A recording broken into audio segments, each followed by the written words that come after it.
Por que eu estou a dizer isso? Porque repara, 50 anos atrás, 50, 60 anos, houve senhores que decidiram colocar a própria vida em função de um futuro melhor. Não para eles, para nós. Agora, uma coisa que é paradoxal, pode dizer assim, no nosso continente, nós temos de ter em conta é que temos muitos recursos, só que não há desenvolvimento. As estratégias chinesas em relação aos países africanos beneficiam mais a África, né, em comparação às estratégias europeias para a África. Então vai ser preciso, e eu penso que na minha visão é uma das únicas formas de retomar esse controle nas próprias mãos do continente africano, vai ser retomar em conjunto essa luta.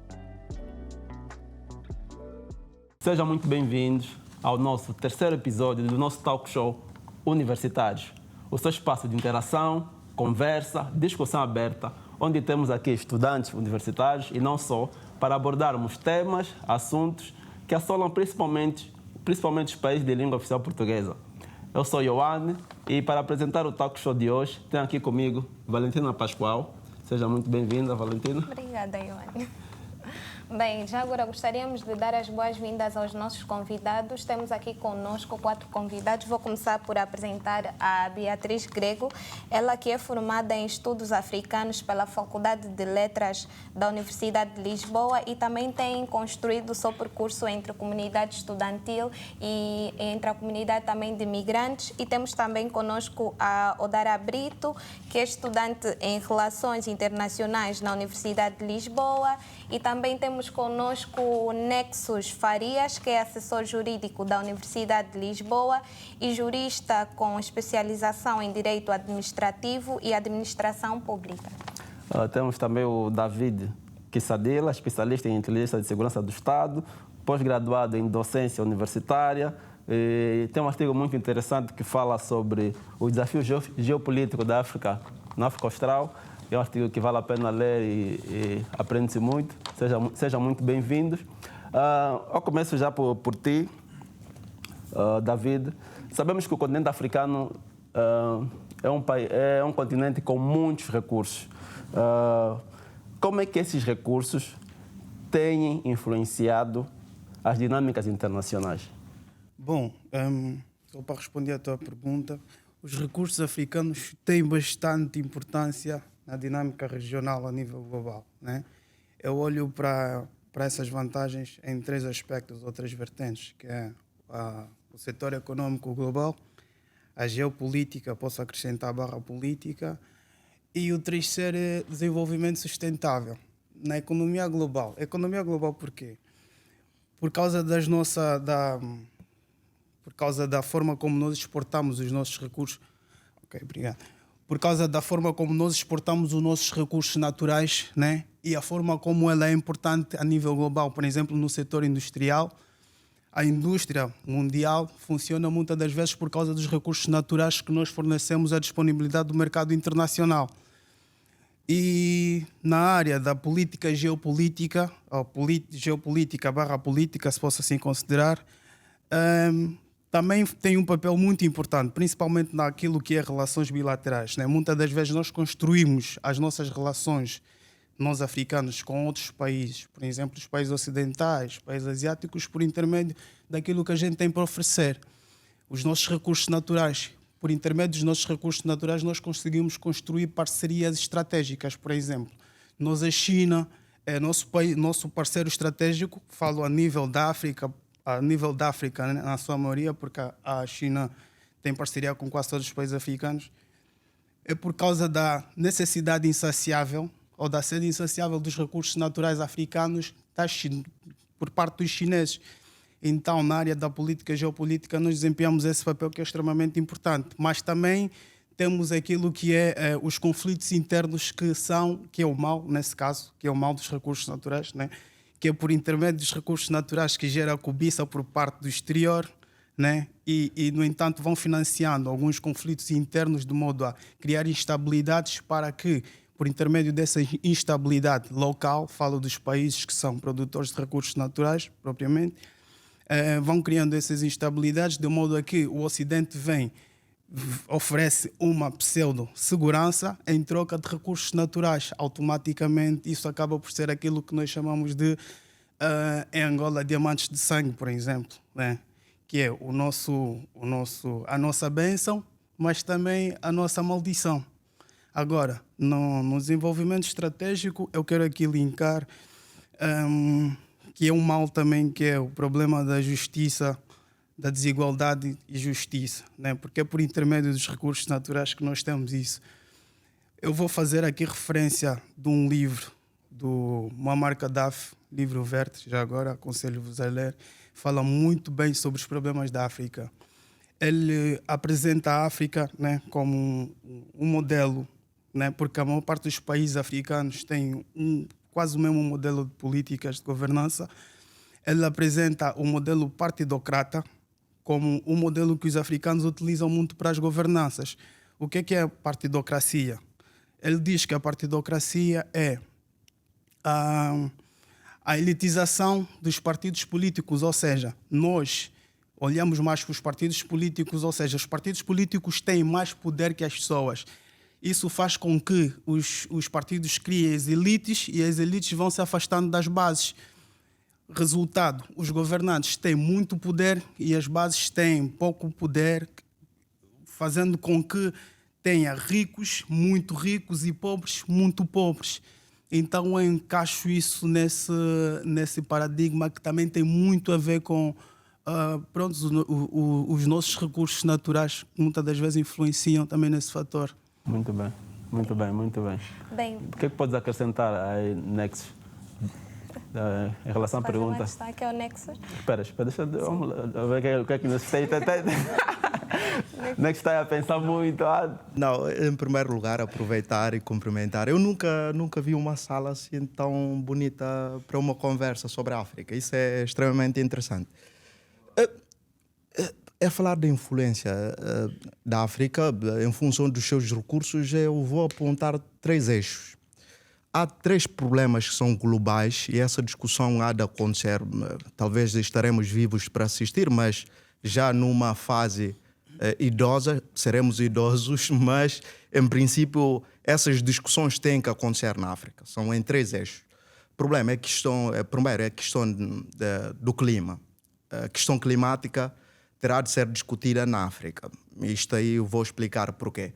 E temos um outro segundo problema. É só para despertar o vosso interesse, que é a questão da demografia. Essa questão também terá de ser discutida em África.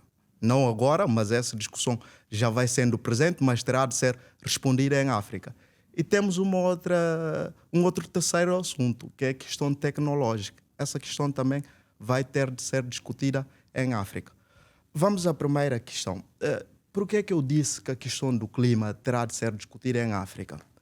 É claro que, como nós calculamos, hoje em dia há um problema que é o problema climático e é um problema global e isso resulta, lá está, do uso excessivo de combustíveis fósseis e essa matéria é esgotável e não só esgotável, mas tem efeitos perniciosos para o meio ambiente. E vai-se procurando alternativas para dar resposta à questão climática. Por que é que a África será a resposta? Porque a África tem 60% da reserva mundial de energia verde. Eu aqui vou apontar 2 livros, aliás, um pensador que eu recomendo, eu acho indispensável para qualquer jovem africano que tem interesse de compreender as questões da África na sua magnitude, que é o Carlos Lopes. Ele, ultimamente, é dos pensadores africanos que mais escreve sobre. E tem os 2 últimos livros que eu vou apontar que eu acho que é importante irem consultar, porque ele vai numa lógica de produzir pensamento, mas com dados, para não ser uma mera opinião, não é uma questão de opinião que eu acho, é uma questão de factualidade, porque depois traz dados para comprovar esses factos.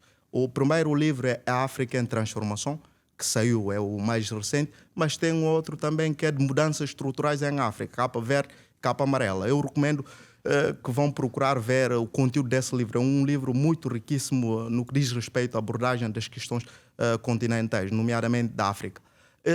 Por que é que ele disse isso? Porque 60% da energia verde mundial, a sua reserva encontra-se na África, 20% no Brasil. O resto dos 20% está aí disperso a nível do mundo. E Obviamente, a África sendo o centro da energia verde mundial, da reserva de energia verde mundial, a questão climática terá de ser respondida aí, porque serão os países africanos a decidir de facto se vamos fazer uma transição para a energia verde ou não. Sim, já vamos falar aí da transição energética. Vamos um bocadinho mais a fundo. Porque lá está, essa é a primeira questão global. São as 3 questões globais mais importantes que há para discutir. Por favor, Nexo, já vais continuar? 1 minuto? Relativamente à questão demográfica, vamos pegar o exemplo da Europa, mas eu vou trazer um outro país asiático para ilustrar. Aliás, é um problema já do Ocidente, mas principalmente da Europa, por causa do sistema de modelo de Estado Social. Nós, em princípio, agora estamos a pagar pensão das pessoas que estão já na idade da população não ativa. E alguém há de pagar a nossa pensão. Esse é o problema, o drama que se vive aqui na Europa. Isso é dramático. Por quê? Porque a Europa, se acompanharam os dados, saiu o dado da União Europeia em 2021, a Europa, em 2024, aliás, tinha 21% da população europeia estava acima dos 65 anos. Acima dos 60 anos são 25% da população europeia. E esse número há de se acentuar, ou seja, essa inversão da população ativa para a população inativa na Europa vai se agravando, vai se tornando um problema sério. É por isso que se discute aqui muito em Portugal, não sei se a contribuição dos imigrantes quando é para casa é por causa da sustentabilidade da segurança social. Mas isso não é um problema de Portugal, é da Europa. Qual é o problema? É que a África atualmente tem cerca de, estimavelmente, 1,3 mil milhões de africanos. 1 bilhão e 300 milhões de africanos. 60% dessa população tem uma média de 19 anos. Ou seja, a mão de obra que faz falta aqui na Europa está na África. Não, mas não é tão dramático. Não, é muito dramático. Procuram acompanhar o caso do Japão. O Japão é o país com mais número de velhos. Tem mais de 100 e tal mil pessoas com acima de 100 anos de idade. E essas pessoas, geralmente, como é que estão a ser cuidadas? Porque há 3 opções para resolver esse problema. Ou essas pessoas são internadas e estão a ser cuidadas pelas máquinas, que é o caso mais frequente no Japão, ou se vai reproduzindo para que haja uma população ativa que possa não só contribuir, mas também cuidar dessas pessoas, ou importa-se mão de obra. É que a Europa não está a fazer nenhuma das 2 outras primeiras coisas. Ou seja, não está a reproduzir, a taxa de natalidade vai se diminuindo. É que aqui, nós que estamos aqui nessa sala, estamos aqui em Portugal, mas depois quando chegamos aos 60, 90 anos, não queremos ser cuidados pela máquina. Eu não quero isso. Nenhum europeu quer isso. Então não há saída. Inevitavelmente a Europa terá de importar a mão da obra africana. Mas aqui discute-se muito a proibição de entrada de imigrantes. É falso, mais uma vez está naquele livro. É só para perceberem, os europeus imigram mais do que os africanos. O Carlos Lopes também ilustrou isso no livro, uma coisa muito interessante. O problema da imigração africana é que nós enviamos mão de obra pouco qualificada. Isso é que gera o drama aqui, porque saindo um médico, por exemplo, da Angola para aqui, obviamente que Portugal teria todo o interesse de receber um médico. Agora, um tipo que não tem qualquer tipo de informação, até um determinado número, quando atingem aquele número das pessoas que têm que fazer aqueles trabalhos precários que ninguém quer fazer, ninguém jamais quer aquela mão de obra. Esse é o problema. E aí está o nosso problema interno que nós temos que resolver no sentido de valorizar essa mão de obra. Mas eu vou deixar para não consumir muito tempo e passar logo para a terceira questão. Queria até aprofundar nisso. Vamos ouvir a opinião da Audara. É só dizer, a terceira questão é fácil, é só dizer, por exemplo, não é que a África tem tecnologia sobre, know-how sobre avanço tecnológico mundial, não tem, mas tem matéria-prima. Por quê? Porque, reparam, a discussão hoje também é fazer aquela transição.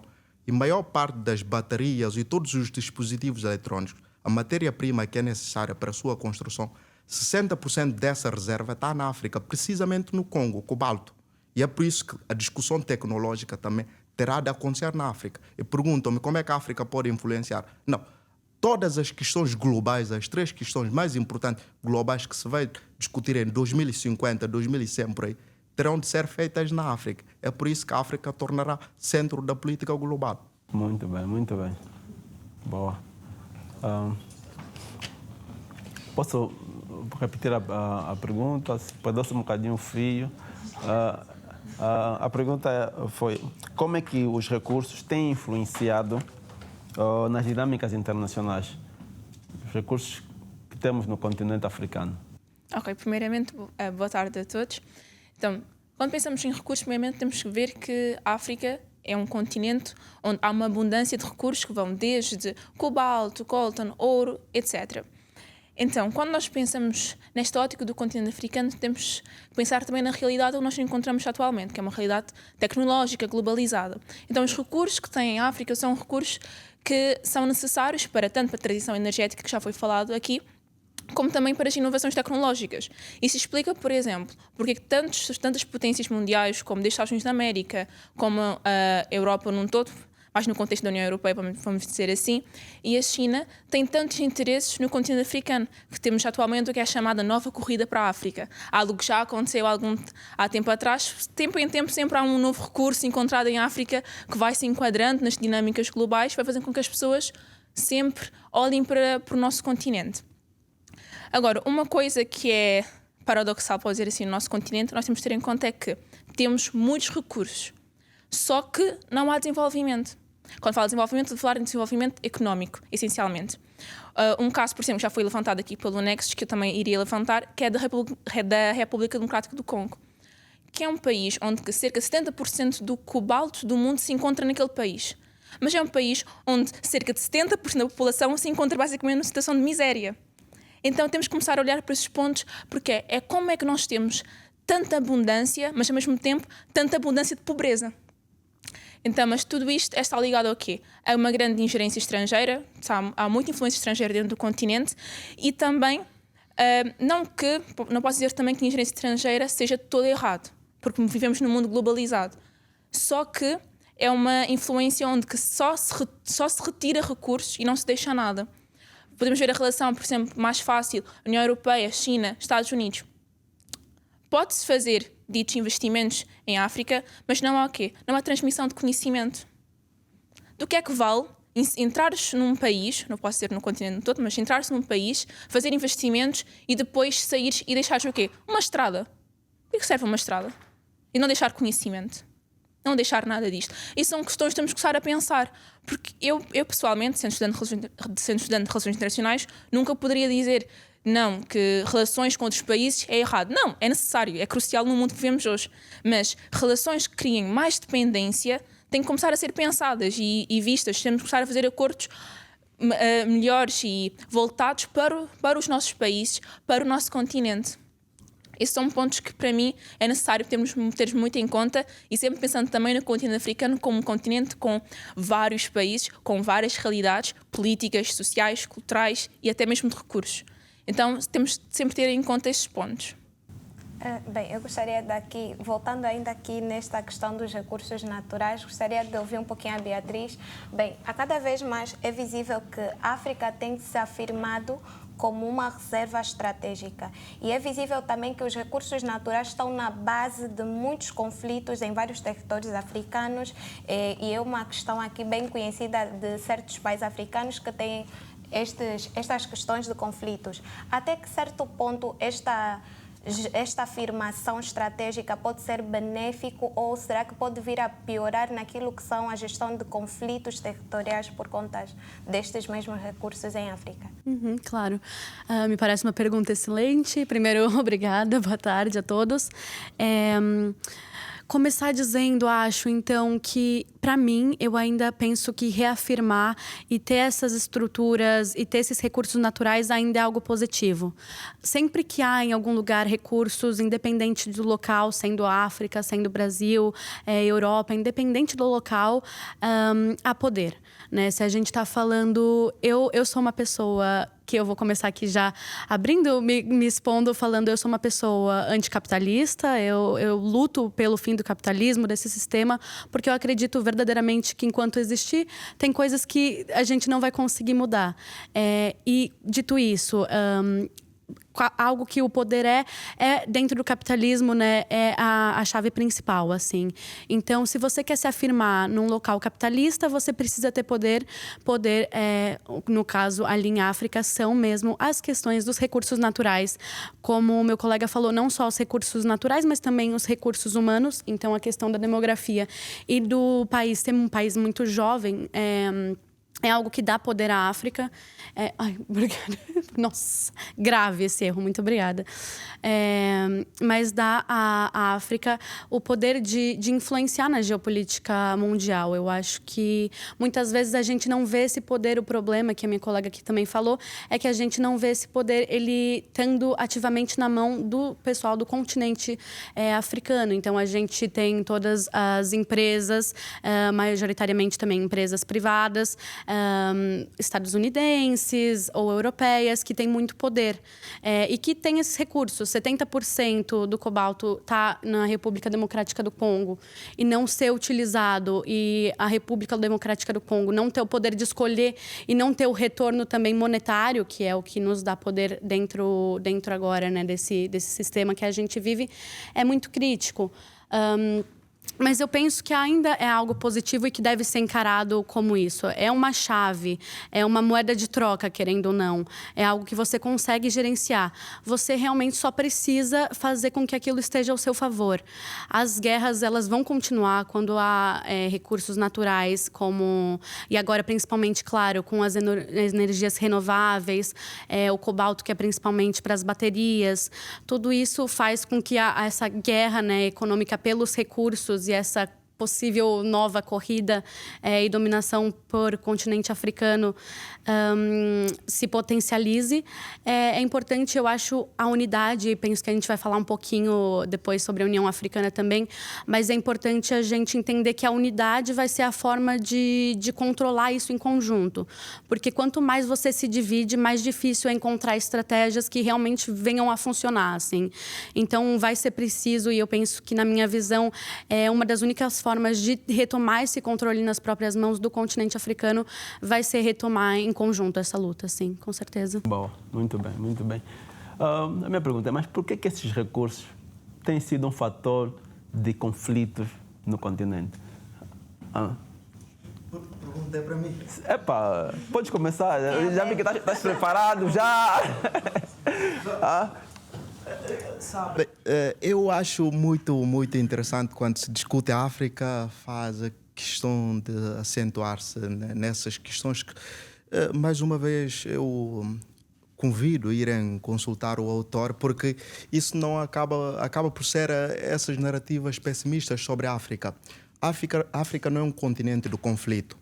E ele ilustrou isso de forma muito brilhante. Eu vou transportar isso para aqui e onde ficar também um pouco assustado. Desculpa já antecipadamente. Ele disse como é que se pode discutir conflito em África fazendo alusão a toda a questão de desenvolvimento da África, colocando acento tónico no conflito. Ele pegou um país, Brasil, mas ao mesmo tempo autonomizou dentro do Brasil um estado, que é o estado de Rio de Janeiro. Não tenho bem presente, mas podem ir ver os números, está lá no livro África em Transformação. Ele tem lá os números. Ele disse, não sei se as pessoas sabem, só o estado do Rio de Janeiro, só no estado do Rio de Janeiro, no Brasil, as pessoas moram mais de bala do que na África, enquanto um continente, enquanto um todo. E a África tem 4 vezes mais do que a população brasileira.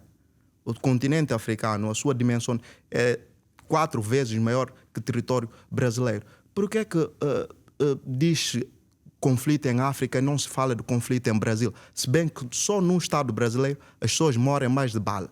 O problema da África não é conflito. E isso não quer dizer que haja inexistência de conflitos. É diferente. Há aqui uns pequenos conflitos, mas o problema principal da África, o desenvolvimento da África, não deve ser os conflitos. Deve ser um outro problema muito mais importante, que é a questão de acesso a capital financeiro. Repara, a China... Mas não são os conflitos que fazem que as pessoas não tenham acesso, né, a esse capital? Não, repara, aliás, agora principalmente no Congo. Não, no Congo, repara, Congo, porque lá nem sequer é questão os países africanos, desde das suas independências, tiveram acesso a capital financeiro de forma condicionada, com os cadernos de encargo. É por isso que a China entrou e criou rota. Vários países africanos começaram a ir. Não sei se sabe, atualmente o maior credor dos países africanos é a China.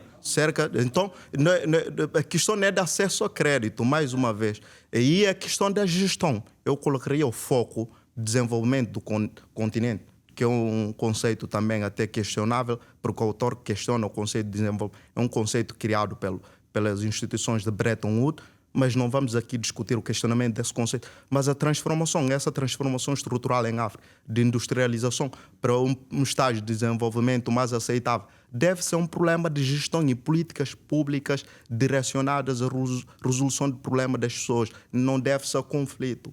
Isso aí parece-me evidente. Repara, Angola já está há mais de 20 anos sem conflito. E pergunta, a realidade mudou. Então por que o problema é o conflito? Ok, muito bem, muito bem. Agora que falou sobre a China, sabemos que a China tem uma grande presença em África, tá? A maior parte dos países africanos. A minha pergunta é, onde a China está nesses países? Praticamente não houve grandes mudanças. Há grandes níveis de desemprego, extrema pobreza. Como é que deve ser a relação da China com os países africanos? Sim, depois passamos aí. Para responder essa questão. Bom, o problema é que nós olhamos para a China como um milagre, né? Eu posso enquadrar assim a forma como olhaste a tua questão. Podia responder também a tua pergunta com a cooperação China-África, Sino-África, né? Mas eu olho isso mais para um projeto China. Estamos a falar da nova Rota da Seda, né? Prontos. A África não tem tantos interesses para a China em relação aos interesses que a China tem com a África. Se calhar podíamos olhar... a questão conforme fizeste, né? Não seria os interesses da África com a China, seria mais interesses da China com a África. Vou tentar aqui fazer um enquadramento, se calhar conseguiria responder à tua pergunta. A China tem uma visão expansionista, né? Até 2045, se não estou em erro. E essa visão engloba acesso a vários países via marítima, acesso a vários países via eletrônico, né? Tanto que, por via eletrônica, por isso é que tem oferecido projetos e estruturas eletrônicas como a Huawei, principalmente em países africanos, vai oferecendo 5Gs e etc, etc, etc. Tem a ver com a sua visão expansionista, né? A médio e longo prazo. E na sua visão de relações, né? da sua capacitação a nível mundial, da sua projeção a nível mundial, ele encontra a África como um estaleiro extremamente importante para alcançar os seus objetivos. Por isso é que ele vai fazendo o contrário que o Ocidente não fez com a África. Por exemplo, nós temos a Europa, que para fazer o financiamento, por exemplo, em países africanos, vem o FMI com um monte de compliance para dar resposta, por exemplo, a um financiamento. A China chega, o que é que tu queres? Quero X, então toma. Não tem regras, não tem nada, ele simplesmente dá. Então vai ganhando espaço a nível da África, por quê? Porque as estratégias chinesas em relação aos países africanos beneficiam mais a África, né, em comparação às estratégias europeias para a África. Não sei se fiz perceber. Sim, mas beneficia a África, os dirigentes africanos, é isso, porque a população não sente esse benefício. Isso ali estaríamos a falar já de ingerência interna, né? A China não pode chegar e falar, olha, tu tens que dar X nos fulanos, X nos...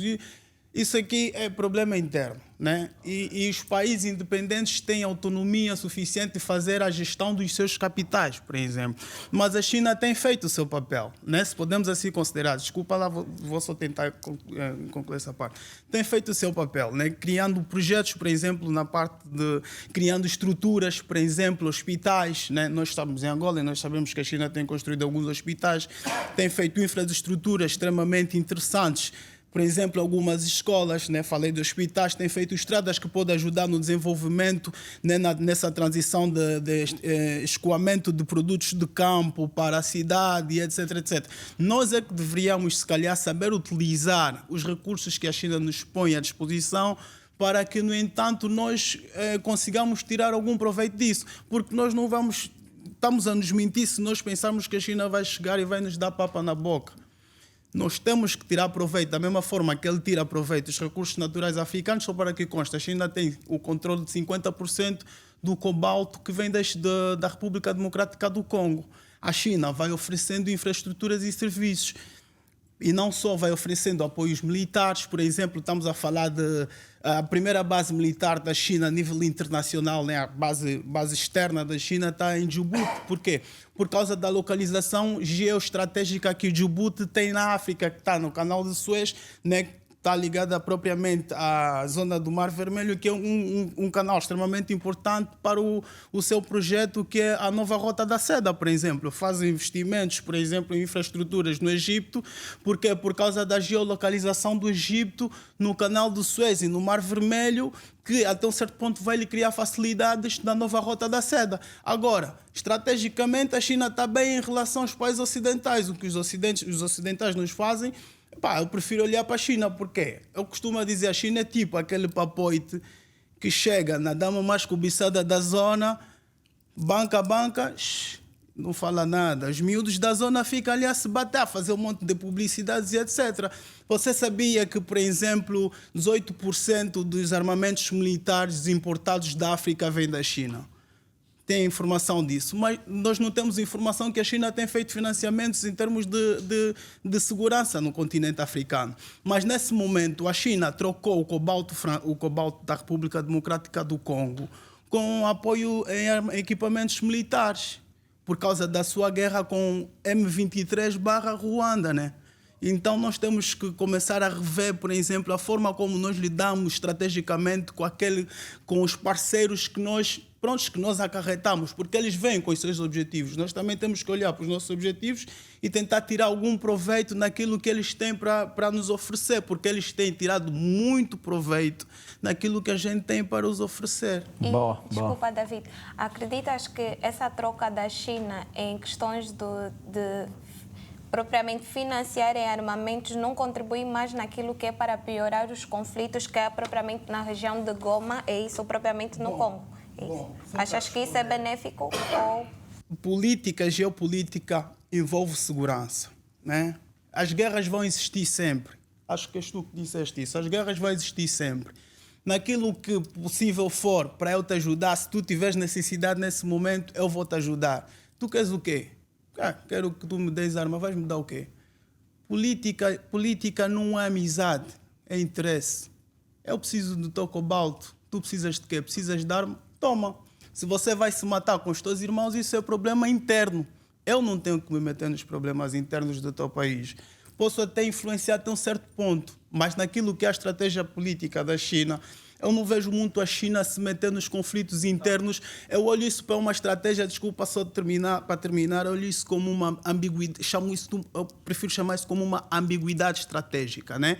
Não toma partido, porque eu sei que daqui a 4 anos vem outro governo e se eu tiver partido aqui, depois vou ter problemas com outro governo e como os meus objetivos é daqui a mais uns tantos anos, então vou ajudar naquilo que puder e depois o resto, o próximo que vem também faz a sua parte. Então, essa relação facilita mais os ditadores, porque a China não se mete nos problemas internos. Sim.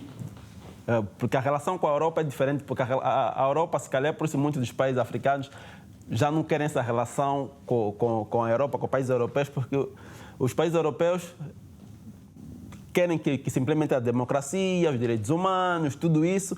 Então há parâmetros que tem que se seguir. Mas com a China tipo, é aquilo, faz essa troca e não se mete nos problemas internos. É praticamente essa relação que os países africanos têm, a maior parte deles com a China. Vou responder isso muito rapidamente com algo que eu já disse há pouco tempo. Mas vou só responder rapidamente essa questão com algo que eu já disse há pouco tempo, né? Não existem não existem, em geopolítica não existem amizades, não existem irmãos, não existem nada. Existem interesses, né? Da mesma forma que falas da Europa como os que vêm impor as suas políticas democráticas e não sei o quê, é da mesma forma que eles vêm financiando e dando credibilidade a certos ditadores a nível da África, por exemplo. Né? Nós temos vários ditadores a nível da África e esses ditadores são impostos, são reconhecidos por quem? Pelo Ocidente. Temos vários casos disso e a história nos mostra isso.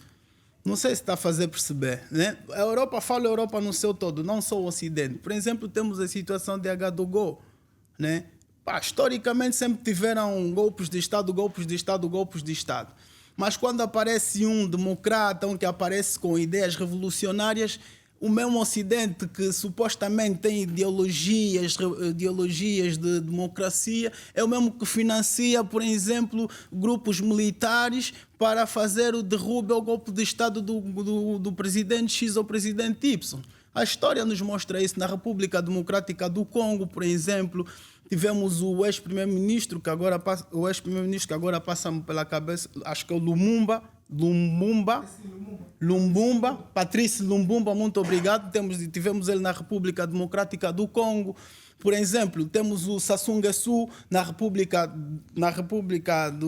ali ao lado do Congo, da República do Congo, Brazzaville. Temos o Sassou Nguesso. Hoje o Sassou Nguesso vai para o Ocidente normalmente. Então, se ele é um ditador e vocês acham que a política dele não vos serve, por que é que vocês o recebem, dão legitimidade na governação deles? Só para demonstrar que não interessa. Pronto, é basicamente. Vamos passar a palavra aos teus colegas também. Dora, eu gostaria de fazer aqui uma questão direcionada. Vais querer acrescentar alguma coisa, Nexus? Eu não quero monopolizar o debate. Sim, não, já falou muito, Davi. Não terei tempo de réplica. Queria só explicar alguns pontos. Sim, que é para termos aqui uma diversidade. Gostaria aqui de ouvir a Odora, né? Odara, isso, peço desculpas. Eu acredito muito na qualificação e melhoria em vários processos. E geopoliticamente existe uma qualificação para certos continentes, né? A África ocupa 2%, salvo erro, do comércio mundial e 3% de investimento no estrangeiro. E também contém certos países, como é visível, com um certo déficit de crescimento, que a África contém 54 estados, é isso, mas segundo os dados, né, salvo erro da revista militar que eu estive aí a ver, não são meus, a África tem por aí cerca de 34 países com um certo desenvolvimento precário. Geopoliticamente estamos a falar que é uma posição desqualificada. Como é que os países ou a União Africana podem então melhorar esta posição global da África na geopolítica? Primeiramente, temos de voltar novamente para a lógica dos recursos.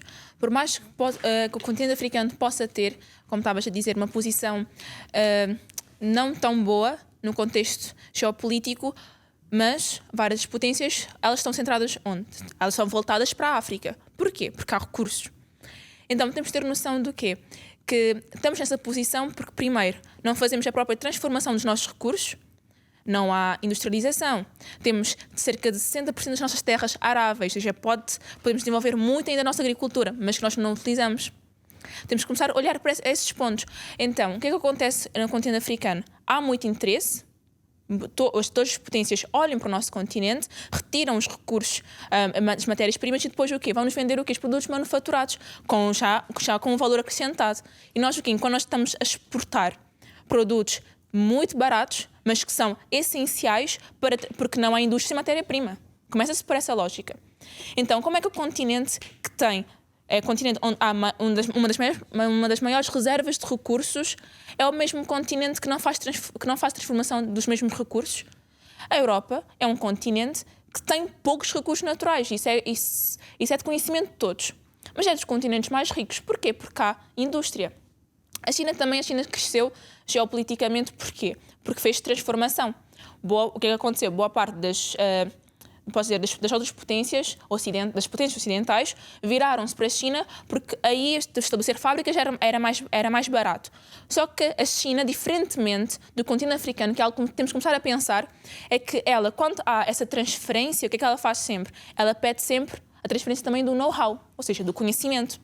Enquanto que em África, nos nossos países, os líderes não pedem isso, só quero receber o dinheiro ou então ajuda para determinado investimento, mas não quero know-how porque não é necessário.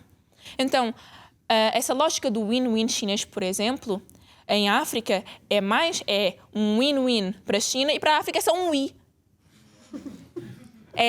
Mas isso porquê? Eu não posso, por exemplo, sendo estudante de relações internacionais, eu não posso chegar e dizer que não, isto é culpa da China, porque a China tem que ser solidária, é um país do sul, é sul-sul. Como os professores dizem, temos de ver para a realidade como ela é e não idealizar as coisas. Obviamente que a China poderia fazer isso, mas isso não é do interesse dela, porque é mais benéfico para a China apenas receber recursos do nosso continente e transformá-los na China, porque é onde não há aqueles recursos, mas já há matéria para transformar, mas já há industrialização para tal. Mas enquanto continuamos a ter líderes africanos que não se importam com isso, isso é um problema é um problema também interno, porque enquanto nossos líderes não pedem, não querem investir em know-how, degradam constantemente a educação, que isso é algo que temos que pontuar sempre, porque a educação mas também acaba por ser um problema global, que a educação venha a ser deteriorizada tempo por tempo. Por exemplo, a conversa que estamos a ter aqui hoje, uma conversa nos nossos países, por vezes não vai haver, porque os jovens, o que eles sabem? Tenha só 20 anos, não têm muito ainda para aprender. É muito nisso. Então, a nossa posição desfavorável na geopolítica é tanto, porque não temos de tirar a responsabilidade também das outras potências que ingerem nos nossos assuntos, isso é óbvio, né? Como foi mencionado aqui, por exemplo, os países ocidentais, quando fazer um investimento interno nos países africanos, vem com muitas condicionantes. Quero ver uma democracia. Uma democracia só no papo. Todos nós temos conhecimento disso, porque a democracia que foi levada, por exemplo, para o Afeganistão, já não é em África, mas é um exemplo, é uma democracia bem duvidosa, pelo menos do meu ponto de vista. Então, temos de ter todas essas questões, mas também a nível interno há um grande problema em termos de governança. Não temos líderes. Não temos políticos, não fazem política. Política que não favorece o povo não é política. Então, é dessas questões que também temos sempre que pontuar, porque eu não gosto desse discurso simplesmente do o problema é a ingerência estrangeira. A ingerência estrangeira só existe porque nós deixamos. Porque temos líderes que às vezes têm frequência universitária. Por isso, essas são questões que nós temos sempre que ter em conta. Muito bem, Dara. O que é que podes acrescentar? O que eu posso acrescentar? Ok. Tudo que eles falaram eu concordo. Acho que muito do ponto que foi trazido aqui é um pouco e do levantamento também de vocês nas perguntas, foi um pouco dessa ética, né? Onde estaria essa ética das relações internacionais, tanto da própria China quanto dos próprios países, enfim, da Europa, ou mesmo dos Estados Unidos em si. E é muito difícil falar em ética quando a gente fala em política, né? Porque talvez devesse haver uma ética global, mas daí a gente entraria em não só relações internacionais, não só em geopolítica, mas em próprias coisas que são desvalorizadas, como filosofia, psicologia, esses campos que as pessoas às vezes deixam mais no canto e que talvez fossem importantes ser levantados para a gente conseguir entender melhor uma ética global e colocar também isso dentro da própria geopolítica, né? A gente falou de conflitos, existem armas, ok, deveriam existir? Não deveriam, elas existem, ok? O que fazemos a partir disso, né? A geopolítica, ela lida com o real, com o presente. Talvez devesse levar em conta, eu gostaria que levasse mais em conta as questões éticas filosóficas, mas não é o que a gente tem no presente momento, assim. Acho que falando de China, a gente tem que olhar mesmo para a história. Eu acho que tem pontos que eu talvez tenha um olhar um pouco enviesado, mas assim, no momento que eu percebi que se a gente falasse de África, a gente estaria falando também de China com muito peso, eu escolhi trabalhar sobre isso e tentar entender mais, ler mais. Tive a sorte de conseguir fazer um estágio no que é o Observatório da China aqui e de me aprofundar no que eles têm feito. Então, se a gente estuda, enfim, história, é bem fácil entender as motivações, principalmente se a gente pula ali, então, depois do final da Segunda Guerra Mundial, a gente tem uma potência da União Soviética e a União Soviética, ela logo no início, ela começa a incentivar e ela apoia também a liberação libertação dos países no continente africano. E a gente depois tem o movimento europeu dos Estados Unidos, principalmente de falar, ok, a gente vai ter que aceitar porque antes eles livres e comunistas do que eles livres e dentro do capitalismo, né? Então a gente tem esse pessoal que aceita por um motivo muito óbvio político e depois também eu acho que tem um movimento muito... A China é muito... eu acho que tem que abrir os nossos olhos também e conhecer mais profundamente. A gente nasceu... num local, eu sou brasileira, claro. Eu nasci no Brasil, que é muito... A gente sempre tem uma mídia que é muito ocidental. A África também tem uma mídia muito ocidental. E sempre o que a gente escuta falando da China é muito enviesado, né? Então, é muito importante a gente também entender como funciona a própria estrutura de funcionamento da China, como funcionam as eleições. E daí muitas pessoas podem falar, existem eleições dentro da China? Existem. E é interessante entender o funcionamento, o que dá certo, o que não dá.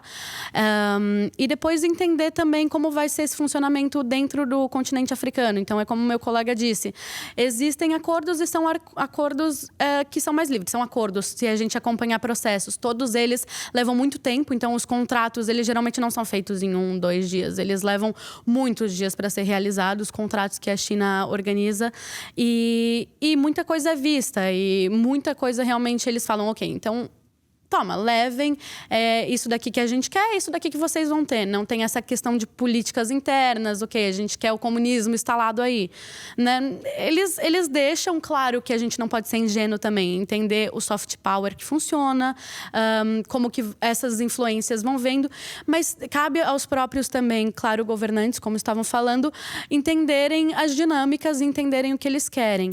Eu acho que também é muito importante a gente não olhar só para a política dos países africanos, porque tem muitos outros funcionamentos. Então, tem cada vez mais estruturas, ONGs, mesmo startups que vêm de dentro da África e que têm funcionado muito bem em parceria com a própria China. Assim, tem diversos projetos que eu mesmo estudei, eu tive a sorte de elaborar alguns artigos que a gente vê como funcionou essa parceria e, na verdade, foi um win-win, um pouco nesse quesito, que a gente às vezes não vê no governamental, mas em outras instituições, sim. Então, tiveram vários...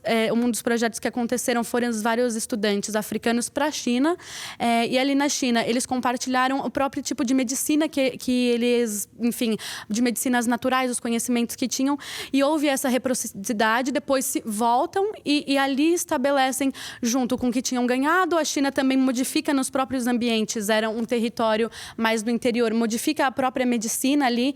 Então, às vezes, a gente vê muito global. E o global parece ruim.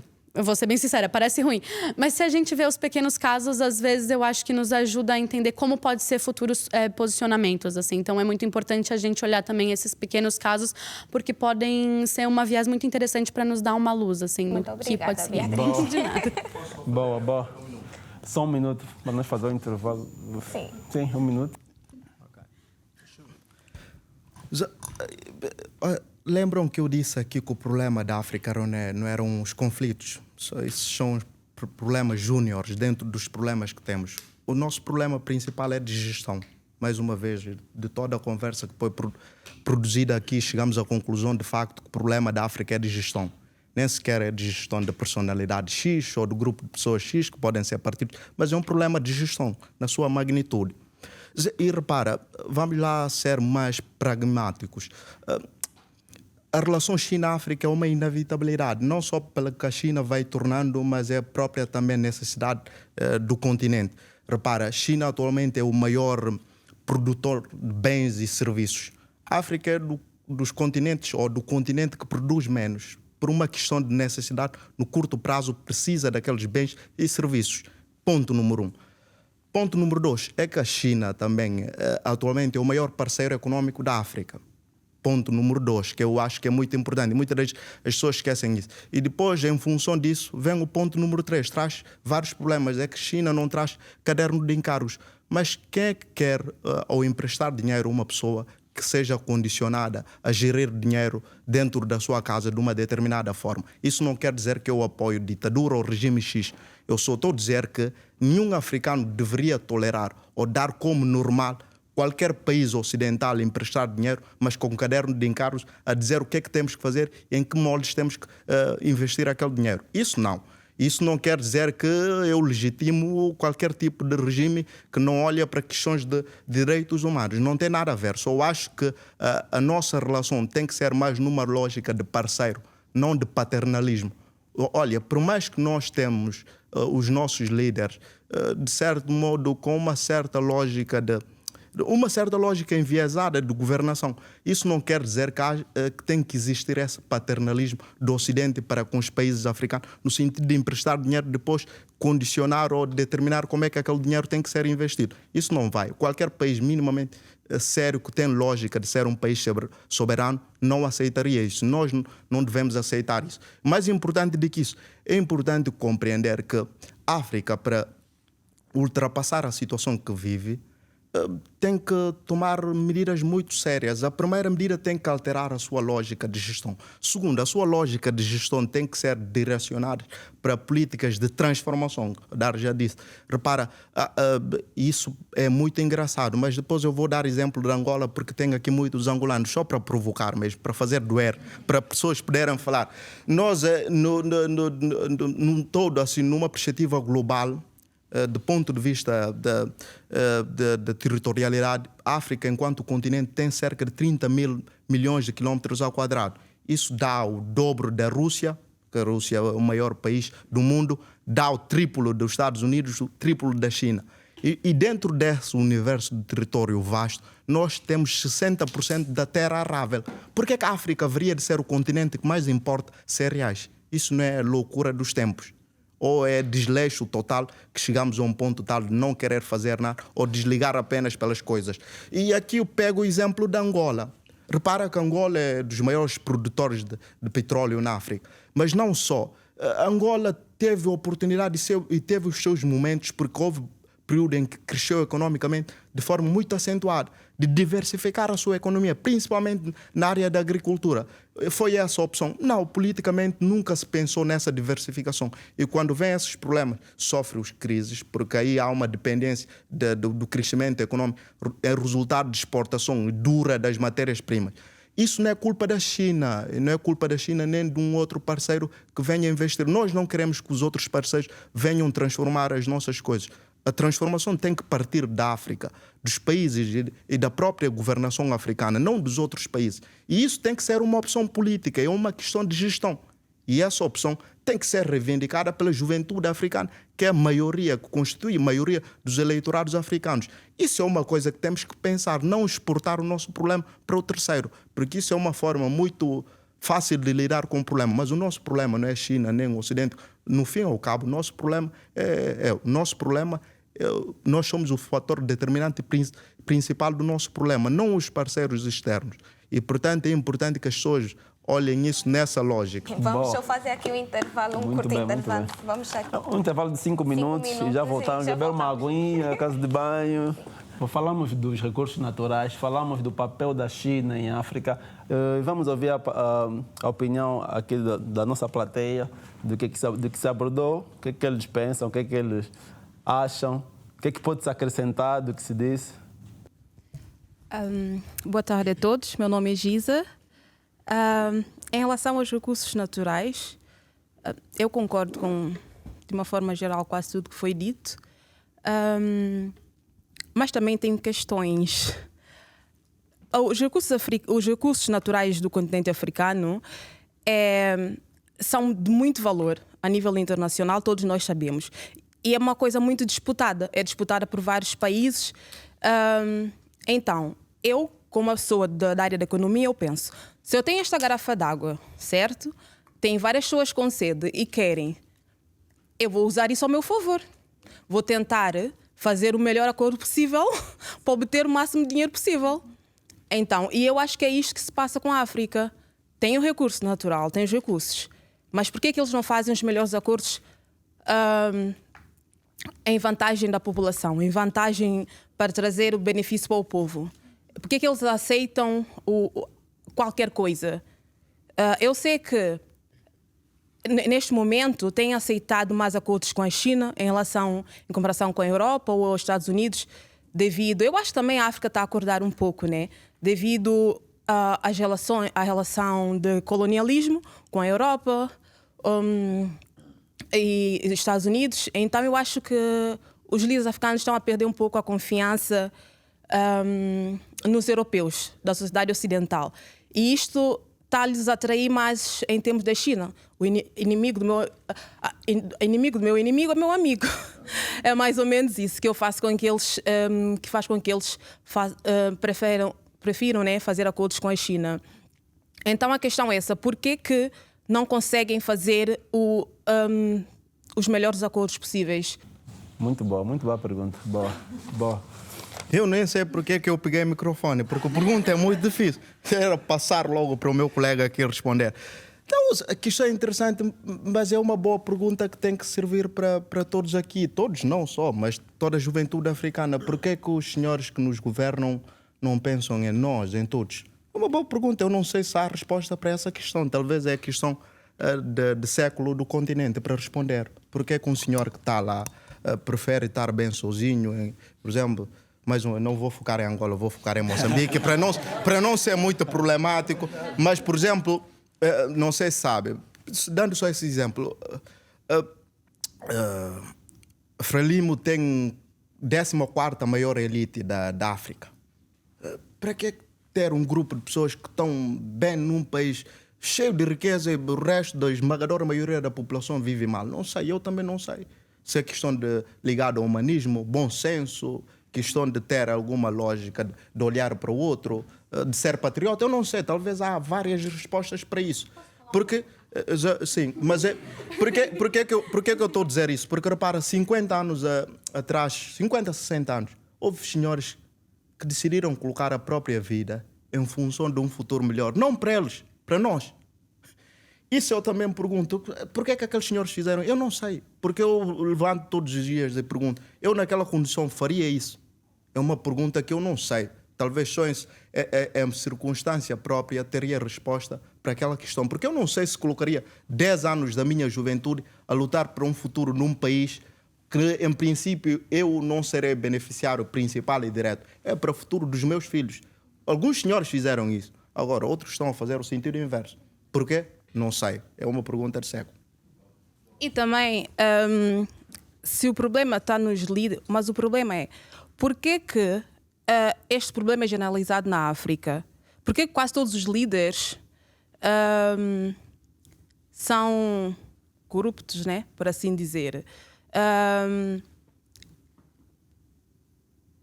Acho que existe algo por trás, existe algo a mais. O problema não é só... Eu acho que nós, como africanos, normalmente apontamos o problema é a corrupção, o problema são os nossos maus líderes. Mas quem são esses líderes? Por que quase a maioria dos líderes africanos não pensam na população? Por que eles são assim? Por que são egoístas e só pensam nele e nos seus familiares, no bem próprio? Talvez porque nós africanos também talvez sejamos assim. Porque quem são eles? Eles somos nós. Eles são os nossos filhos no futuro. Então eu acho que tem que se fazer muito em termos de pesquisa e procurar entender melhor. Porque eu acho que não é só apontar. Sim, é um problema, mas onde está a solução? Como ter futuros líderes melhores? Como mudar isto? Não sei. Vou responder essa pergunta. Eu acho que talvez eu tenha uma ideia. Eu vou usar um pouquinho da psicologia. Acho é uma área que eu tenho uma simpatia. Às vezes eu leio alguma coisa e você falou uma frase clássica, então eu vou falar outra, que é: o sonho do oprimido é ser o opressor. E daí eu acho que a gente tem que recuar na história mesmo, assim, porque é uma pergunta válida, porque essas pessoas tendo a escolha, porque elas escolhem então ficar com os recursos para ela ou usar em vantagem dela, né?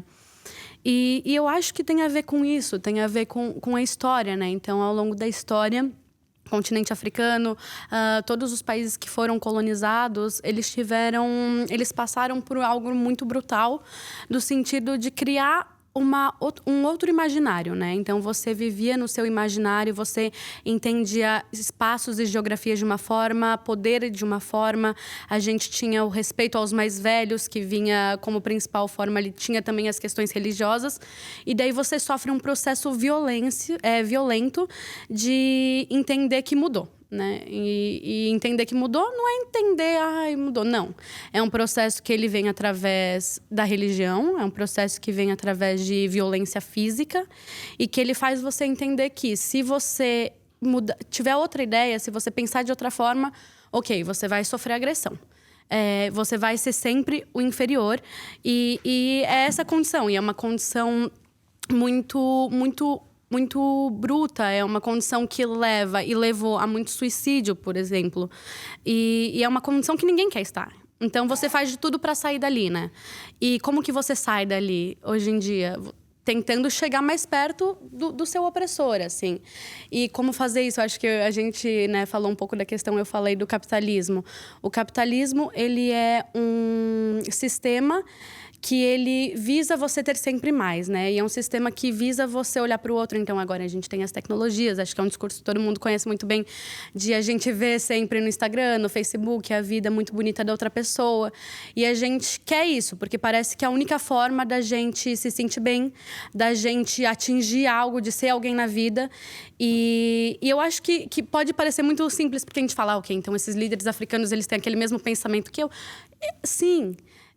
Só que eles tiveram privilégios, tiveram formas de chegar a lugares que a gente não está e conseguir mais dinheiro do que a gente consegue. Então, assim, eu posso falar, se eu estivesse no local deles, eu não escolheria, eu escolheria redistribuir. Mas eu posso falar isso sendo eu agora, sendo uma pessoa com os meus privilégios, uma pessoa que teve educação, uma pessoa que teve uma série de vivências que me colocaram aqui. Eu não sei se eu tivesse passado por determinadas situações, eu não chegaria ali e me falaram, olha, se calhar, se eu pegar um pouquinho mais... Ok, redistribuo ali. Ok, mas se eu pegar um pouquinho mais? Isso vai podendo. A gente está numa sociedade onde a gente se acostuma a ver pessoas morrendo. A gente se acostumou a fazer chacota das pessoas, a questões raciais, a questões do machismo estarem dentro das nossas famílias. A gente escuta um amigo falando uma bobagem sobre uma mulher e a gente faz o quê? A gente escala, porque é normal, é brincadeira. Não, não é. Né? E daí é importante falar, desculpa. Desculpa. Mas sim. Vou só realmente encerrar falando que eu acredito que seja uma questão de se sentir bem, de se colocar em lugares e não ver o outro como seu igual, ver o outro como diferente e inferior também. Boa. Muito bem. Mas alguém tem alguma questão? Pode passar só o micro, faz favor. Acho que eu tenho uma questão. Seu micro. Sim, pode ser questão, pode ser acrescentar uma intervenção. A questão da Giza é muito pertinente. Eu não gostaria que saíssemos assim. O porquê? Porquê que o nosso líder, né? Segundo ela, porquê que o nosso líder não conseguem fazer uma boa gestão dos nossos recursos? Olha, há uma frase do afro-americano, que é o Washington T. Booker. Ele dizia, num dos seus livros, né, ele dizia que a educação e a escravidão são incompatíveis. E ele escreveu um livro que falava da vida dele, né, que ele nasceu escravo nos Estados Unidos, não é? E uma das coisas que ele aprendeu é que o maior medo do senhor dele era que ele estudasse. Porque se ele estudasse, ele nunca seria escravo ou dificilmente seria escravo. Indo na pergunta, não é? Você vai para a África, você dá-te a entender que as pessoas que estão aí não estão a governar, não sabem nada. Não estudaram, mas não é isso. Eles estudaram, né? Muitos até, acredito eu, que são inteligentes, mas eles são motivados por uma ganância, que é satisfazer a necessidade de um determinado grupo. e satisfazendo a necessidade desse determinado grupo prejudica todo mundo. É o que o nosso produtor estava aí a dizer, né, que sobre o caso de Angola. Angola é um país extremamente rico. Em Angola, se deixares cair uma semente, vai voltar a passar. Depois de 1 mês ou 2 meses, aquilo cresce. Mas você vai ver crianças a irem pedir esmola, né, na rua. E você não entende. Eu já tive pessoas que foram me pedir esmola, mas eram ricas, no meu ponto de vista, né? Porque eu estava no sul de Angola e alguém foi me pedir esmola, mas ele tinha 8 pulseiras. E aquelas pulseiras no sul significam 8 cabeças de gado, mas ele está a pedir esmola. Por quê? Porque é um grupo que quer beneficiar-se de tudo e prejudicar a maioria. Porque ele sabe, se investir realmente na educação, né? Que é um dos pontos essenciais, se investir na saúde, na alimentação, que é a agricultura, aquilo que o nosso produtor acabou de falar aqui agora, que Angola, quando deu boom, não investiu, não diversificou a economia, isso é verdade, nem sequer investiu na educação, que é o ponto-chave. É um país muito rico, que ainda há muitas crianças fora do ensino, né? Há hospitais que nem sequer têm médico, nunca abriram, né? E há agricultores há pessoas que têm vontade de trabalhar, mas não têm recursos para trabalhar, né? Isso porque uma elite quer ser e quer continuar a ser os privilegiados, né? E outra coisa é o quê? É o caso que a nossa amiga também disse, que é muito inteligente e se calhar estudou, não faria isto. Há essa coisa que nós temos que prestar atenção. Nós temos que diversificar as coisas, tanto na economia como nos poderes. Em África tem um grande problema. O presidente sabe tudo. Ele é o Deus, ele sabe tudo. Só deixa de saber tudo quando deixa de ser presidente. E não é isso. Resumindo, tem que haver, já? sim, tem que haver divisões de poder. Se cometeu, tem que corrigir, tem que pagar pelo erro, né? E não há isto. Eu acho que isto é que vai criando essa pobreza, né? E não há previsão de desenvolver até agora, nem de melhorar. Muito bem, muito bem. Obrigada pela sua opinião. Mas vamos ver. Estamos aí também do outro lado. Tem mais alguém aqui? Sim, por favor, depois. É só passar. Boa tarde, Alfredo Yembe, meu nome. Um pouco sobre a pergunta assim, não é? Eu queria pegar uma situação também para reflexão, nem a pergunta. Estive a acompanhar um podcast de Moçambique e esqueci agora o nome do convidado, acho que é músico e advogado. E a pergunta foi quase a mesma. Porque o motivo é que os líderes, no contexto dos líderes moçambicanos, estamos a falar dos líderes africanos, enquadram-se, e falar um pouco também de Angola. Porque o motivo é que os líderes, por exemplo, falar agora angolano, né, têm o comportamento tem com aquilo que é a gestão do bem público. E a resposta da reflexão foi sobre as famílias. Aquele líder angolano, ou moçambicano, ou africano, é resultado da família angolana ou moçambicana. No final do dia, as nossas famílias estão com os mesmos problemas. Então, o líder sai de casa com esse problema a nível de educação, preparo para a sociedade. No final, ele já cresce, alguns, ou se não a maioria dos líderes que temos, são um pouco do reflexo daquilo que são as nossas famílias. Porque ele não é de uma família ao contrário, é de uma família angolana. Então, o maior problema, eu entendo isso e vi aquele podcast, já foi há quase 1 ano. Já fez a pergunta, estou aqui a tentar também raciocinar. Nós temos um problema muito grande a nível de educação das famílias. Se calhar pegamos um pouco o passado, pegamos os nossos avós e pais, existiam princípios que eram inegociáveis. E aquilo foi se perdendo conosco e vai se perder, ou nós temos permitido que isso também vai se perdendo com os nossos filhos, os nossos sobrinhos e tudo mais. Então, continuamos a desestruturar e os líderes vão continuar a ser os mesmos, porque as famílias têm esse problema. Só mais ou menos para... Obrigada. Muito obrigado. Aí do outro lado temos Sim, alguém sim. que também gostaria de Não, intervir. temos que ser sucinto, tem que ser Tem rápido. que ser breve. Vamos só já aqui deixar as questões. Quanto à questão que foi lançada, né, curiosamente foi um tópico que depois dos 5 minutos ou 10 minutos de intervalo, tive aí com o Nexo, lá nos bastidores, e eu respondo mais ou menos da mesma forma que eu respondi quando falava com o Nexo. Nós temos que olhar que existe um chamado sistema de governança global, ou seja, são inputs e outputs que um conluio de líderes mundiais exercem, né, influência política, educacional, governativa e financeira sobre uma camada de líderes, digamos, inferiorizados, né? E se nós olharmos para a história, tantos líderes africanos que tentaram autonomizar-se a sua política governativa foram mortos. Mencionaram aqui Patrice Lumumba. Patrice Lumumba foi um primeiro-ministro do Congo. Enquanto ele estava a promover mudanças que pudessem refletir significativamente na população da RDC, o que aconteceu? Ele foi sequestrado, morto por enxofre. Restou apenas dentes, né?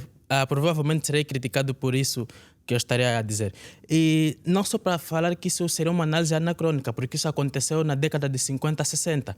Recentemente, no ano passado, o presidente do Quênia, né, William Ruto, reuniu com o então presidente norte-americano, o Joe Biden.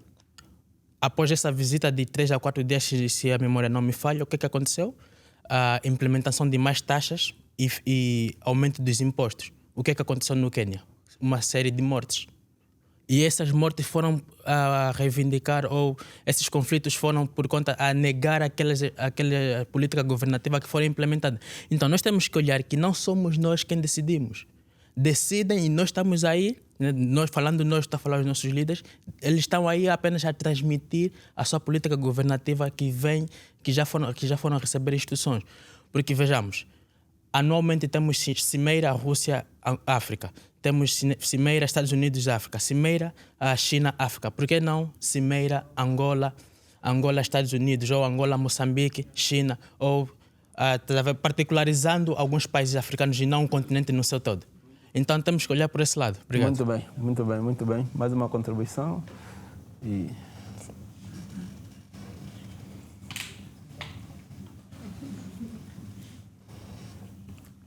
Tá bom, meu nome é Ulombe, sou angolano. E, na verdade, está a ser interessante ouvir as mais variadas intervenções dos companheiros, mas eu acho que o nosso problema vai ser sempre o mesmo, é que nós queremos partir de uma premissa global, que é olhar a África como se fosse um espaço homogéneo, um espaço centralizado do ponto de vista político, e há muitas outras realidades africanas que nós acabamos de esquecê-las. O que eu queria chamar aqui a atenção é, por exemplo, nós falamos muito sobre essa abundância de recursos, de que somos ricos e queremos usar isso para influenciar a dinâmica política global. Mas há um aspecto interessante que provavelmente nos tenha escapado ou tenha passado de vista. É, sempre que são firmados esses acordos no âmbito das relações bilaterais, era suposto que cada um dos intervenientes tivesse alguma contrapartida. E nós pensamos que a nossa contrapartida são os recursos. Faz algum sentido pensar assim, mas também podíamos pensar de maneira diferente. Acham vocês que não haveria alternativas aos nossos recursos? Claramente que haveria. E o que faríamos com os nossos recursos? Daí o facto de nós não termos, nós na balança, ao negociar, aquilo é uma negociação do ponto de vista formal, ou seja, não sei se é formal, porque na prática não é negociação, é uma exigência. Como é que Angola vai dizer ao Ocidente: paguem o meu petróleo o valor que é merecido? Sabemos todos nós que há alternativas aos combustíveis fósseis, né? E o que é que nós vamos fazer com o recurso, com o petróleo, se nós não conseguimos transformá-lo? E todo esse problema é muito complexo. Tem a questão, por exemplo, da produção, que o Nexo falou dos cereais.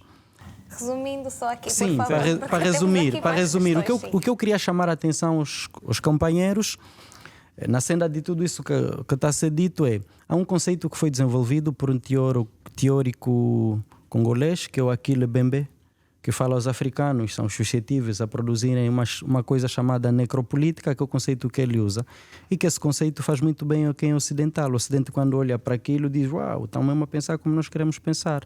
Mas do outro lado nós não queremos pensar. Acham mesmo que essa questão dos comércios, dos acordos, nós nem entendemos como é que isso funciona. Há países cuja produção, mediante os acordos que são estabelecidos com a Organização Mundial do Comércio, aquilo não é só exportar. É exportar e tens que importar igualmente. O Brasil é obrigado a importar 70% do leite que consome. Mas quando nós lemos lá, o Brasil é dos maiores produtores. Como é que isso é possível? Aí a questão que dissemos. Na minha terra há um ditado que diz, traduzido da minha língua, umbundo, para português, seria mais ou menos assim: ninguém te ensina a ser parvo. Quem te ensina a ser parvo é porque já te encontrou parvo. Muito bem, muito bem. Aqui o Mano quer falar e depois vamos fechar. Aqui é para a placa. E então fica certo. Vamos ver se dá mais uma rodada depois. Já?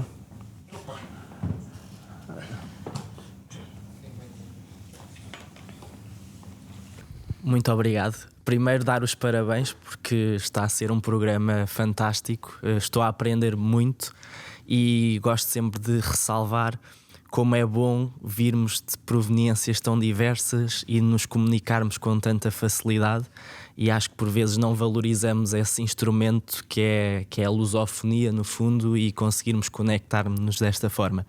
Eu queria só trazer aqui, se calhar, agregar mais um pouco.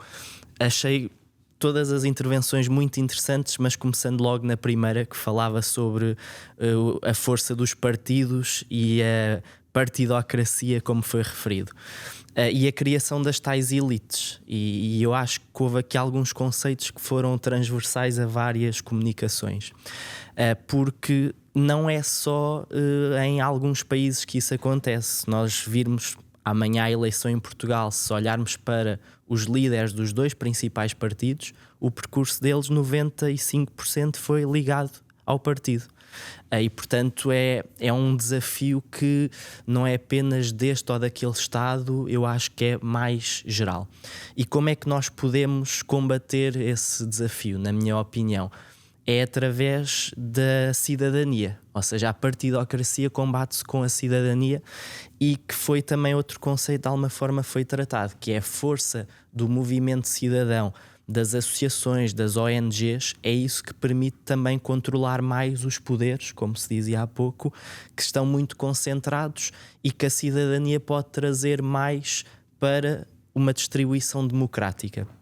Porque, efetivamente, eu vejo, isso também foi aqui abordado, a questão do desinvestimento na capacitação, que era outra palavra-chave que eu gostava aqui de trazer, porque o que foi abordado é, até há investimento, vem o dinheiro, algumas indústrias são feitas, mas depois não há uma formação das populações.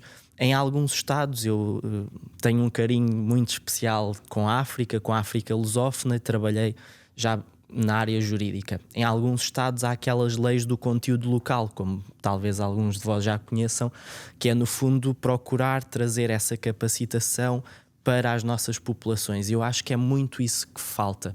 Esta conversa é sobre a geoestratégia e o papel da África no mundo, mas eu acho que tem de haver também uma liderança e uma estratégia para os próprios países, para os próprios Estados, e ela começa neste setor da capacitação.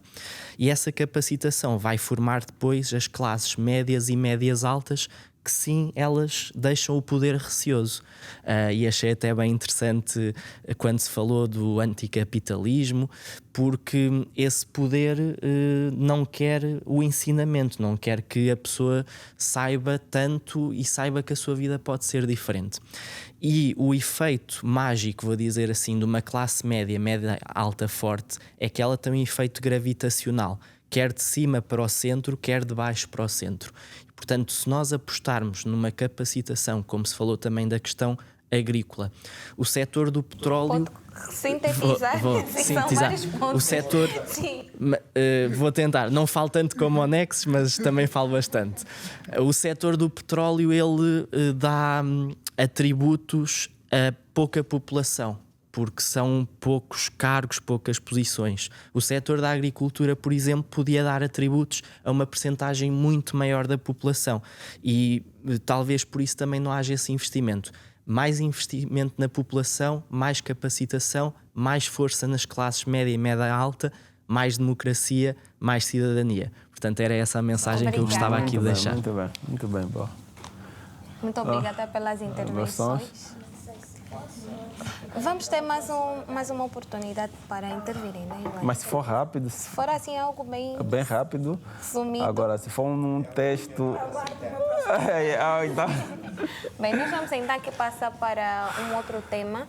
Gostaríamos aqui de saber, é uma pergunta lançada assim, aberta, né? Quem se sentir confortável pode responder. Eu gostaria aqui de saber como é que a União Africana, tivemos aqui algumas intervenções em que existem opiniões que supostamente não há uma autonomia, é isso, nas decisões, naquilo que são as legislações e normas africanas. Como é que a União Africana pode defender então os interesses do continente? Será que tem que haver uma reconstrução? Eu sei que as normas são atualizadas. Será que, além das atualizações, deve-se reconstruir ou criar normas que realmente possam criar uma posição global qualificada para a África? Eu posso começar a responder. Relativamente à União Africana, ela é necessária. E ela é muito bonita um pouco na teoria. Na prática pode haver algumas dificuldades de implementação das suas políticas. Isso é completamente compreensível, porque falamos de 50, nesse caso são 55 países com realidades completamente diferentes. Temos que partir desse ponto. Então é difícil criar uma homogeneidade. Então temos sempre que entrar em consenso, que é difícil. É difícil entrarmos em consenso nós que estamos aqui. Agora imagina 55 países nesse caso. Na União Africana são 55. Sim. Então, mas a União Africana ela é muito necessária. Por exemplo, uma das iniciativas, que é a criação da Zona de Livre Comércio Continental Africana, é crucial. Porque nós precisamos disso, precisamos de trocas entre os países, porque isso leva ao desenvolvimento. Mas só que, ao mesmo tempo, por mais que é a zona de comércio que é maior em termos de número de países, só que há poucas trocas. Porquê? Porque também, o que é que vale eu trocar? Eu vou dar um exemplo só para ilustrar. Por exemplo, do que é que vale trocar tomate com tomate? Porque se não há industrialização, se não há um produto acabado, a trocar recurso a matéria-prima por matéria-prima e depois eu vou trocar isto, mas depois eu não tenho meios para o transformar, nada vale. Então a União Africana ela é necessária porque ela cria essa ponte, essa ligação entre os países. Ela dá, por exemplo, quando os países entram em consenso, isso dá uma maior, porque são grandes em número, então cria uma voz para as outras organizações multilaterais, por exemplo, na ONU, é mais fácil. Já há um consenso na União Africana que conseguem levar isso para alguma solução na ONU. Então, a União Africana ela é crucial. Só que ela já pode ter aquelas pequenas falhas devido a mesmo a questões internas de cada país, porque são realidades diferentes, temos que mencionar isto novamente. Então, de uma forma geral, é necessário. Eu sempre gosto de dizer isso porque muitas pessoas veem como simplesmente é algo que existe, não é importante. E sempre quando falo de organizações internacionais não se pensa na União Africana, não se pensa na União Africana quase para nada. Mas ela é crucial. O problema são políticas que existem nos países e o próprio, por exemplo, o financiamento da União Africana, mais de 50% é externo, não é nem dos países africanos. É das questões que temos que começar a pensar. E seria isso. Posso discorrer um pouco, simpaticamente, se me permitir. Aliás, eu acho que não vou discorrer, mas eu vou apresentar uma outra perspectiva, assim só para não arranjar inimizades aqui. Estamos aqui como amigo, né? Mas eu gosto de evitar inimizades, sabe? Eu acho importante começar. Mas, sabe, vamos lá ver. Nós temos que admitir, né? A União Africana é uma importação da organização, importou-se do modelo europeu e das Nações Unidas, mas depois que na prática a camisa não serviu, né? A realidade pode comprovar essa factualidade. Nós importamos uma camisa porque era XL, mas pronto, o nosso tamanho é maior. Depois chegamos lá e aquilo não encaixou muito bem na realidade. Não serve o corpo. O que é que eu quero dizer com isto? Eu acho que a União Africana perdeu-se no seu ideal principal, que era a unificação do continente. Repara, eu tenho dito isso, muitas pessoas acharam isso chocante. Eu disse que, para mim, o pior desastre da história não foi a Primeira nem a Segunda Guerra Mundial, nem o genocídio de Ruanda, nem nada disto. Foi aquilo que aconteceu em 1884-85, que é a repartição da África. Porque aí começou, talvez não é o coisa, mas aí é a acentuação dos nossos males. Aí começou-se a perceber, eu faço essa pergunta sempre retórica, já fiz isso. Eu perguntei a um colega angolano, por que és angolano? Eu sou guinense. E ele não consegue responder, eu não consegui responder. Por que és moçambique? Porque sempre que vai procurar resposta, pega também um outro conceito que é europeu, porque o conceito de ser angolano é ligado à nacionalidade, à internacionalidade angolana, não é outra coisa além disso. É um conceito jurídico. Diz, eu sou angolano porque tenho nacionalidade, ou seja, o conjunto de pessoas que têm vínculo de nacionalidade de um determinado país. Mas isso é um conceito europeu importado. Mas repara, com um congolês que está lá ao lado, fala a mesma língua com um angolano, tem a mesma cultura, por que haveria de ser diferente, algo diferente? Ou seja, quando nós tomamos as independências, de facto fez essa discussão, de facto, de procurar ver como é que era possível restabelecer os territórios, os poderes e as autoridades que existiam na África. E depois acabou-se por perceber-se que era muito mais problemático. Eu acho que é um erro, na minha opinião, na história que nós cometemos.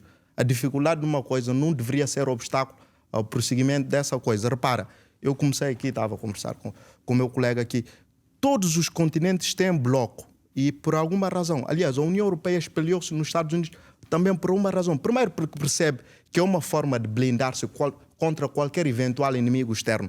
Porque, aliás, eu digo isso não só do ponto de vista econômico, mas também do ponto de vista político, no sentido de ser uma organização emancipada que tenha a capacidade de resistir a qualquer ingerência externa, mas não só também do ponto de vista militar, para dar resposta a qualquer tipo de eventual ataque. Por exemplo, na Ásia, temos a China. A China é um terço da África e não tem comparação. E mesmo aí há a ligação depois Rússia também, que apanha um pouco da Ásia e Europa, mas Rússia também quase é metade da África. Os Estados Unidos é um terço da África. África, qual é o país que tem alguma capacidade, não só do ponto de vista demográfico, mas também de territorial ou do ponto de vista econômico, de impor qualquer tipo de posição a qualquer desses blocos externos? Nenhum país. E essa resposta só é possível como um todo, ou seja, a África tem que dar respostas a essas questões como um bloco. E eu cito, sabem que, por exemplo, a ingerência de França e Estados Unidos na Líbia, a União Africana foi contra. E mesmo assim houve essa ingerência. E por que será? Porque é uma organização formal, ou seja, como disse muito bem, do ponto de vista teórico existe, mas na prática não tem nenhuma efetividade. Quando falou aqui das leis, não é falta de leis. Repare, eu propriamente estudei. A União Africana tem várias legislações, talvez até muito mais do que vários países africanos. Eu aí cito, por exemplo, democracia, poderes locais. Todos os Estados que pertencem à União Africana não cumprem isso e não há qualquer tipo de resposta ou qualquer consequência prática. Ou seja, o problema da União Africana não é a falta de propostas ou a existência de leis, é a sua efetividade e a sua ambição em unir o continente africano. Isso é que eu acho que faz falta. E quando isso não acontece, eu não vejo a África a poder prosperar sem qualquer tipo de ingerência. Porque aquilo que tivemos aqui a falar, e é verdade, o nosso problema principal não é o terceiro, não é o externo, é interno. Mas sempre que há um interno que procura assegurar essa autonomia, essa independência, aí cito, não é só, falaram de Lumumba aqui, mas também o capitão de Burkina Faso que foi morto, Thomas Sankara, e é importante não esquecer a situação da América. Ou seja, todos os africanos que tiveram a coragem de dizer não, é importante que a África responda em uma única voz, foram mortos. E por alguma razão. E nós estamos a fazer a questão por que é que foram mortos. Agora, eu não quero apoiar, chamam de ditador, mas sabem por que é que de longe, disparadamente, o líder de Burkina Faso hoje é a liderança africana mais forte do ponto de vista daquilo que é apoio da juventude africana. Sabe por quê? E olha que ele não chegou ao poder por via da democracia. Uma coisa que é irônica. Ou seja, aqui na Europa é um ditador. E lá na África é um libertador. Que é a contradição das coisas. E por que será? Porque ele defende exatamente, ou vende esse discurso de que a África tem que dar respostas a essas questões como um todo, numa única voz, não numa voz fragmentária. David, por favor, podes acrescentar aqui, ainda neste... Eu acho que os nossos dois colegas já falaram basicamente tudo. Eu revejo muito na teoria dela, né? Faz todo sentido do mundo. Pronto, e também revejo-me na teoria do colega, porque eu acho que nós basicamente fizemos um copy-paste do que é a União Africana, a União Europeia, pegamos e metemos nos nossos moldes, porque na teoria nós temos lá quase tudo, né? Livre comércio e blá blá blá blá, blá, isso tudo. Mas em contrapartida, na prática, não se vê quase nada. Eu podia resumir isso de uma forma muito simples. Nós falamos dos países de forma particular, né? Falamos de alguns países, o colega aqui deu alguns exemplos, e pronto, esses mesmos líderes desses países são os líderes da União Africana. Então não teria diferença nenhuma se, por exemplo, pegamos o líder do país X, que é o suposto a ovelha negra, como João Lourenço, como quiseres. Também pode ser o Embaló, né? Como o Embaló, por exemplo, que chega e diz que já não quer eleições nesse país e ponto final, e depois chega na União Africana e quer fazer algo diferente. Nós não vamos ter isso. A União Africana não vai funcionar se os nossos líderes, de forma individual, não tiverem outro tipo de mentalidade, porque a mentalidade que eles têm nos seus países é as mesmas mentalidades que eles levam para a União Africana. Eu acho que a solução, assim como disse o colega aqui, eu acho que falou muito bem de Ibrahim Traoré, né? Que nós jovens revemos-nos na sua liderança. Eu acho que está mais do que claro, está muito mais do que claro que nós precisamos de uma transição geracional.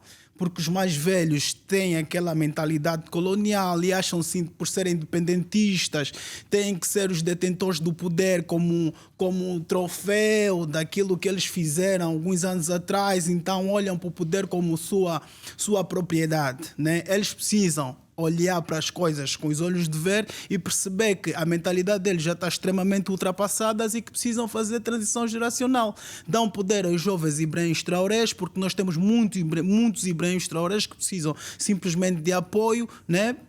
Para fazermos a transição geracional para a África, porque o nosso continente é jovem, não faz sentido nenhum velhos com mentalidades super cansadas continuarem a falar pelos jovens que não se revêem, porque não vão falar a mesma língua que nós. Então, eu acho que, pronto, de forma resumida, a União Africana precisa de uma transição geracional, assim como o continente, assim como os países, assim como as políticas, assim sucessivamente. Nós, os jovens, precisamos tomar linha da frente e fazermos as coisas acontecer, porque se depender desses mais velhos ali, nós vamos continuar a emigrar para o Ocidente. Muito obrigado. Eu pergunto, já vais responder. O que está em jogo para os Estados Unidos, para a União Europeia? A União Europeia inclui aqui também a Rússia, né? Apesar de não fazer parte da União Europeia, mas inclui aqui a Rússia. Já não inclui, não faz parte da União Europeia, né? Sim, mas como faz parte da Europa, tipo, é aquilo no sentido, como é que os países africanos têm que se posicionar em relação aos Estados Unidos, Europa, para defender os seus interesses. Estamos falando aqui do Ibrahim Traoré, que agora ele tem apoio da Rússia, né, que tem serviços militares e tudo isso, porque a relação do Burkina Faso com a Rússia é mais de manter a estabilidade, a paz, mas há uma troca ali. Há uma troca. Então, como é que os países africanos o que é que têm que fazer para garantir os seus benefícios e não os benefícios de outrem, dos outros continentes? Eu vou responder de uma forma... Eu vou responder de uma forma... Pode ser. Eu ia dar a Bia para responder. Ela quer responder, então. Ela quer responder. Posso ir ainda assim? Ok, obrigada. Não, porque senão depois eu esqueço. Aliás, já esqueci um pouco. Mas... eu ia só falar também, vou ser sintética, mas eu acho que de forma radical também. E eu falo radical, pegar em arma, sair atirando. Não, gente. calma. Eu acho que as pessoas, às vezes, elas se assustam um pouco quando escutam a palavra radical, né? E já pensam que vão ser coisas extremas e, enfim, e são, na verdade, são coisas extremas, mas não necessariamente ruins. Então, eu acho que a gente tem visto, principalmente dos países que foram colonizados por França, cortarem muitas das questões econômicas, principalmente, acho que desde 2020 vem crescendo, vários países irem podando, principalmente, a presença militar, acho eu, E a Europa vê isso, os Estados Unidos vê isso e se preocupa. E se preocupa porque eles sabem que perder o poder militar ali dentro daquelas regiões também é perder forma de influenciar na própria geopolítica, nas próprias decisões que esses países vão ter. Mas eu acho que é a única forma. Você não pode olhar para uma pessoa... Né, isso trazendo um pouco aqui, você não olha para uma pessoa que quer o seu mal e vai estar com ela, vai sair. Não, você exclui ela da sua vida. A gente se cerca de pessoas que fazem bem para a gente.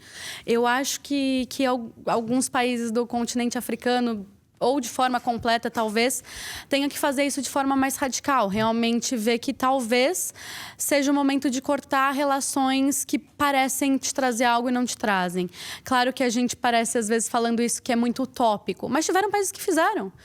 Tiveram países que fizeram e que estão funcionando bem, né?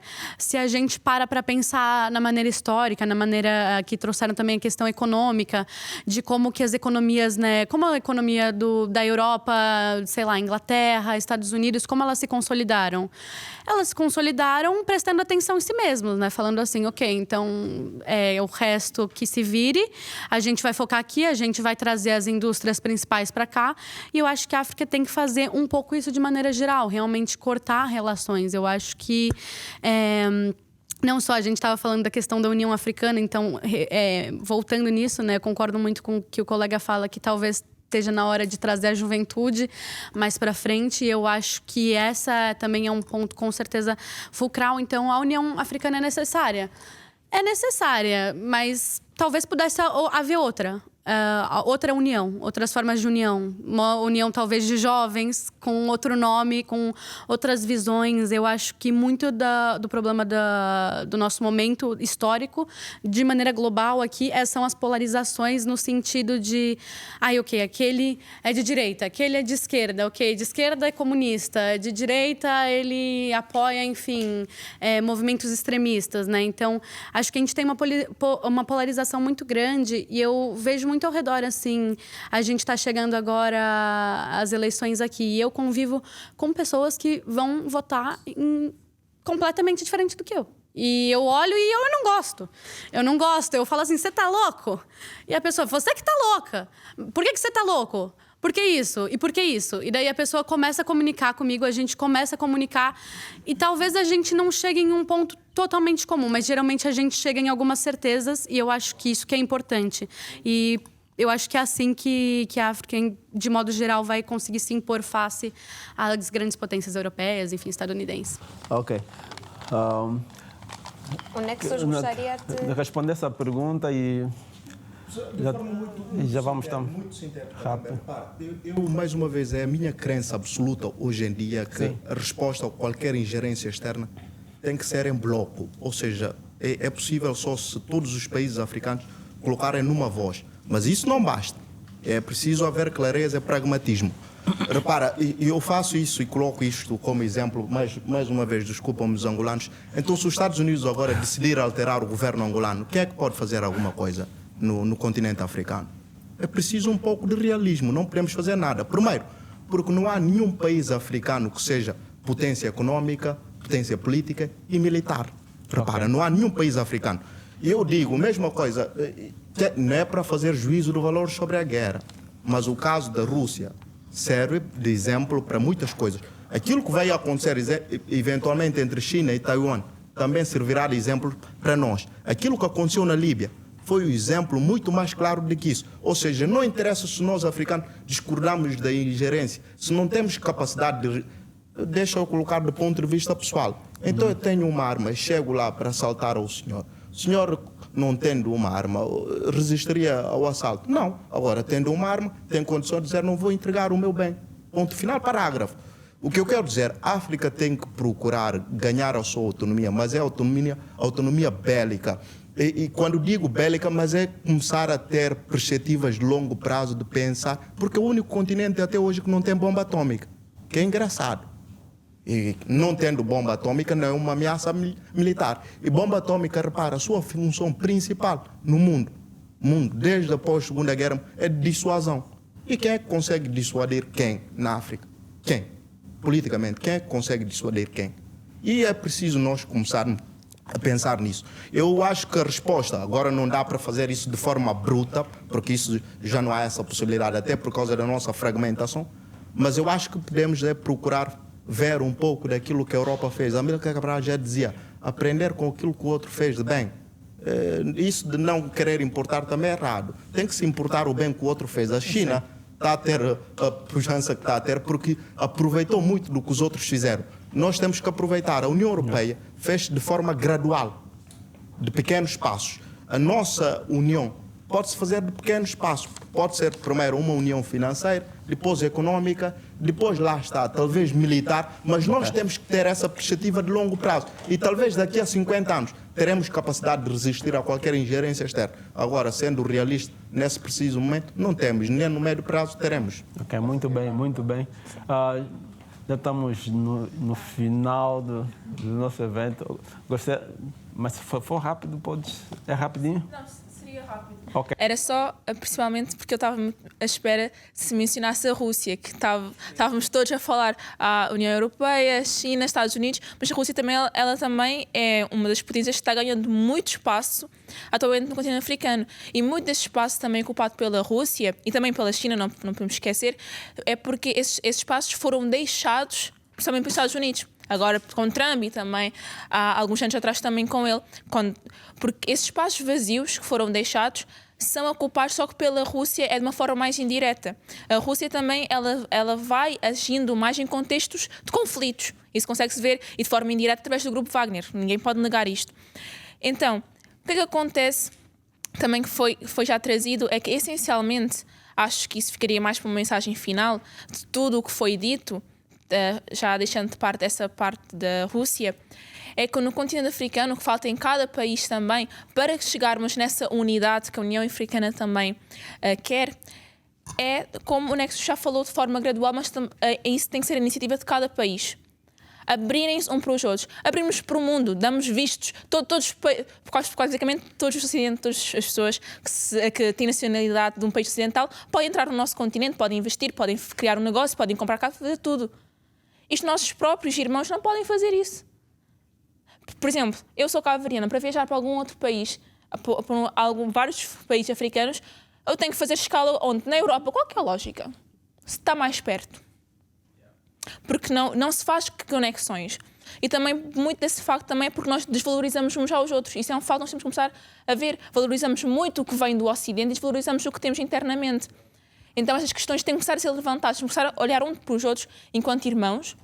Temos que começar a investir nos nossos jovens, como já foi mencionado, na educação principalmente, porque respondendo à questão que a nossa colega tinha colocado já lá no início, muito do que, pelo menos na minha opinião pessoal, do fato de nós termos líderes que não olham para nós e que criam apenas elites, é porque nós deixamos, muitas vezes, porque não há educação. Uma pessoa não vai... Como é que eu vou discordar do que o Presidente está a fazer se eu não tenho conhecimento sobre? Então, muito é disto. Exatamente, não há uma base sólida, não há educação, não se investe nos jovens, se colocam os jovens de lado, se colocam todos de lado e só as pessoas, basicamente, elas, como foi dito, veem os líderes políticos como sendo deuses, que tomam partido, ou não, meu partido é A, é B, eu defendo este até a morte. Não, líderes políticos não são famosos para nós seguirmos, eles têm que ser cobrados. Um líder que não faz o que é que o meu povo precisa não é líder, sai. É isso que é a mentalidade que temos que começar a ter. É isso que seria o meu ponto. Ela está aqui, já está a querer falar há muito tempo.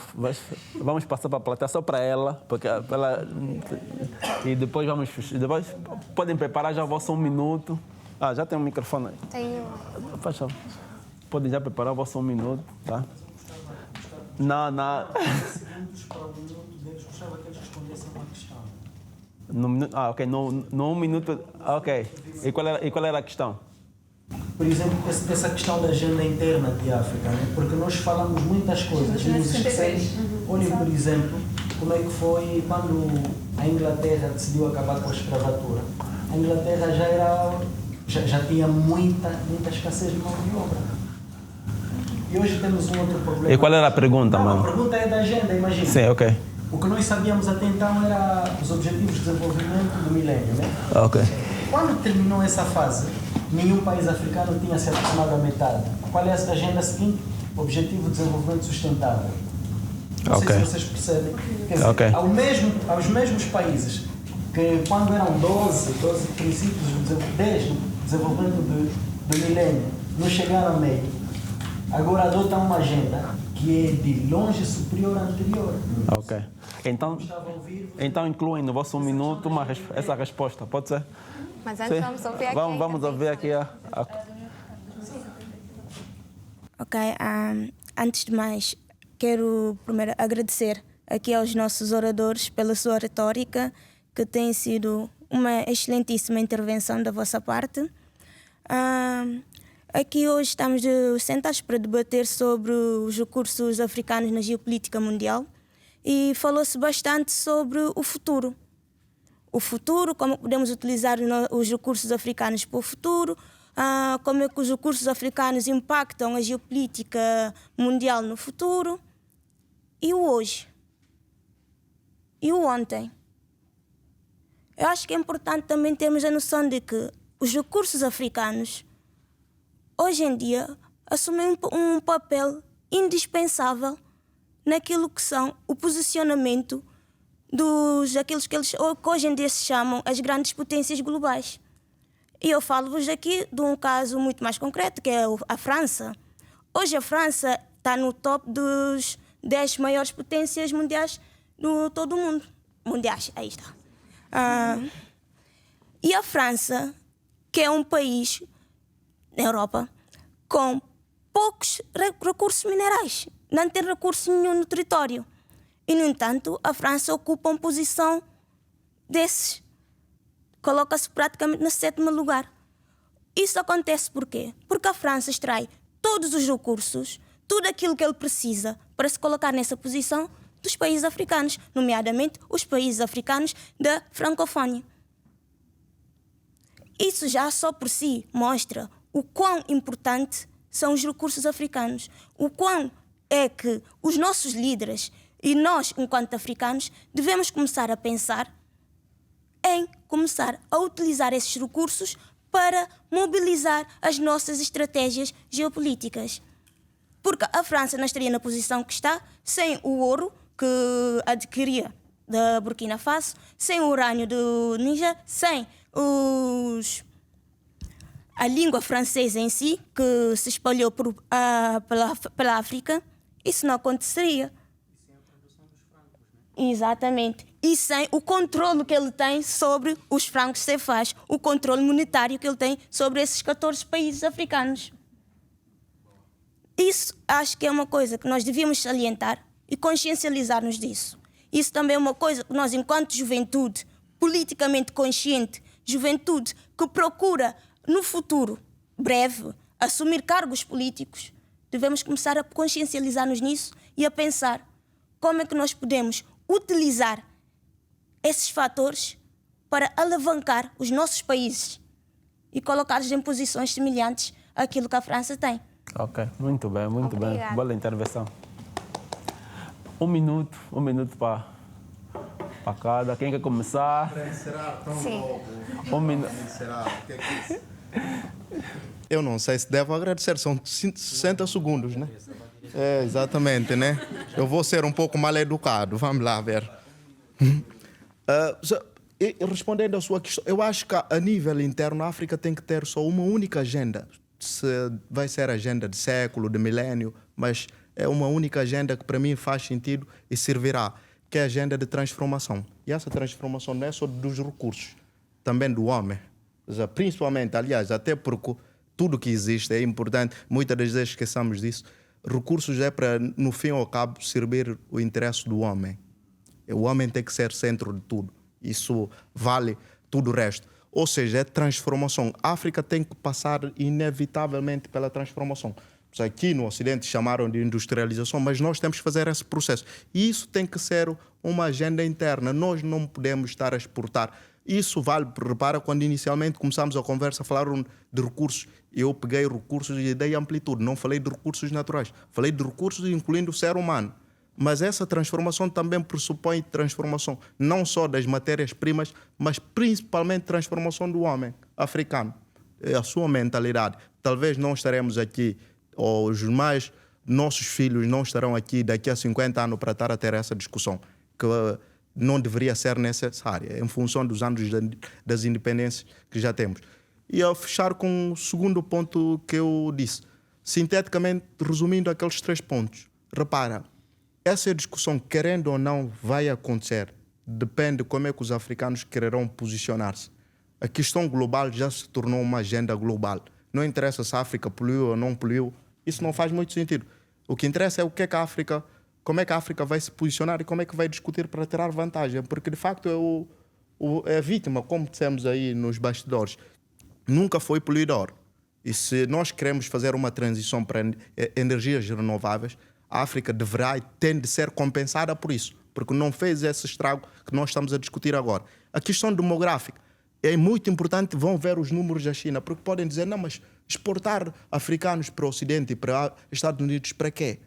Porque, reparam, vão ver a remessa da China é maior que a remessa dos africanos, por alguma razão, porque quem tem mão de obra muito mais facilmente consegue ter mais dinheiro e depois fazer remessa em maior volume e isso, obviamente, será mais benéfico para o continente. A questão da tecnologia, nós temos que importar, lá está. E isso sim interessa, o saber fazer, eventualmente, numa troca comercial da China, seja China ou Estados Unidos, para a transformação de facto do continente. Mas é de facto, não é de fazer de conta, como acontece agora. Muito obrigado. Qual é que é a câmara? É essa ou aquela? É aquela, né? Ok. Nós falamos aqui sobre a problemática, um conjunto de problemas que nós temos em África. E a principal vítima és tu, sou eu, jovem africano. Eu quero falar contigo, que é vítima desses mais velhos que deram-nos a independência e tiraram-nos a independência, apropriaram-se de todos os bens e recursos que nós temos, abocanharam os orçamentos e todos os recursos que nós temos, partiram-nos as pernas para não desenvolvermos, para olharmos para eles como os deuses. Jovem africano, é a hora de tu te preparares porque vai chegar o momento da transição geracional. Eles não são imortais. Eles também ficam velhos e ficam cansados. Mais 5, 10 anos, 15 anos no máximo, vai chegar a nossa hora de começarmos a fazer as coisas acontecerem. Eu quero falar para ti, jovem africano. Prepara-te porque quando a sorte bater à tua porta, tu tens que estar preparado. Por isso, não baixa a cabeça, independentemente do problema que tiveres a passar. Eu sei que nesse momento também estás a pensar em migrar, ou se tu és imigrante, capacitado, és chamado de moldura, dizem que tu dormes por baixo da ponte, que não é verdade. E se somos molduras, então que venham e nos provem que a nossa capacitação, a nossa educação que nós temos hoje em dia não serve para nada, em debates, em ideias construtivas, e sentem connosco, conversem, mostrem-nos que nós estamos errados e vocês estão certos. Jovem africano, levanta-te, posiciona-te, porque está na hora de nós começarmos a pensar numa transição geracional, porque daqui a pouco quem vai mandar isso somos nós. Muito obrigado.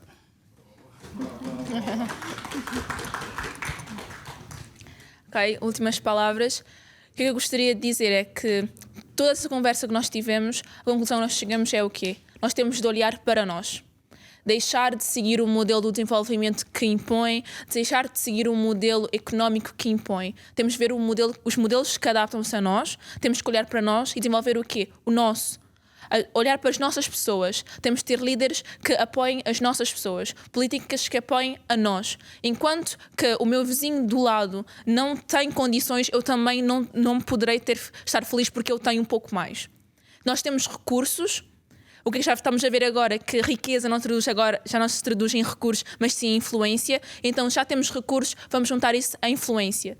Temos que começar a desenvolver o nosso. E só assim nós poderemos ver a África que queremos. Podemos ver os nossos países a desenvolverem-se bem, porque estamos aqui agora a celebrar já neste ano, basicamente 50 anos de independência dos países, principalmente dos países PALOP. E do que é que vale 50 anos independente e estarmos na mesma situação de pobreza de que há 100 anos atrás ou coisa do tipo? Nada vale. Então temos de olhar para nós e desenvolver-nos, porque só assim que nós podemos transformar a África. Como foi dito, o lema tem que ser transformar, e é isso.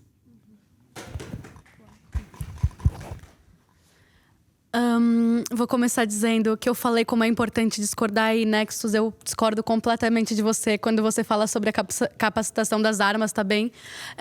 Se uma pessoa chega com uma arma em você e você aponta outra arma para ela, alguém atira e alguém morre. Eu acho que você tem que aprender um jiu-jitsu, entendeu? Dar um outro e desarmar ele. Nesse sentido, eu acho que às vezes a gente aprende coisas e eu acho que é forma da gente jogar tudo fora. A gente joga as coisas fora e a gente reaprende. Eu acho que é um momento importante de imaginar. E eu sei que isso às vezes pode parecer muito lúdico, pode parecer muito utópico, que é uma palavra que as pessoas que às vezes querem podar a imaginação usam, mas eu acho que é um momento da gente olhar e imaginar o que a gente acha que é certo e depois construir com as ferramentas que a gente tem formas de alcançar aquele objetivo.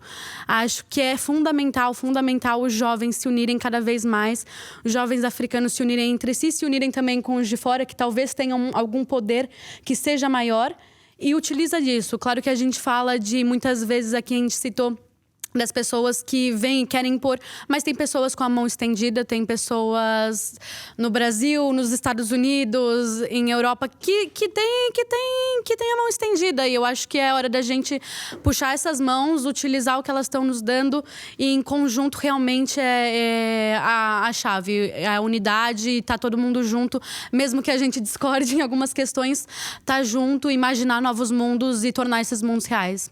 É isso. Muito bem. Bem, muito obrigada a todos, obrigada pela vossa intervenção. Eu acredito que o que estamos a fazer aqui é uma iniciativa para aquilo que é a mudança que todos nós queremos. E eu sou apologista de que temos que nos capacitar. O conhecimento não é para ser guardado, e sim compartilhado. E estou feliz, aprendi aqui certamente alguma coisa que eu não sabia.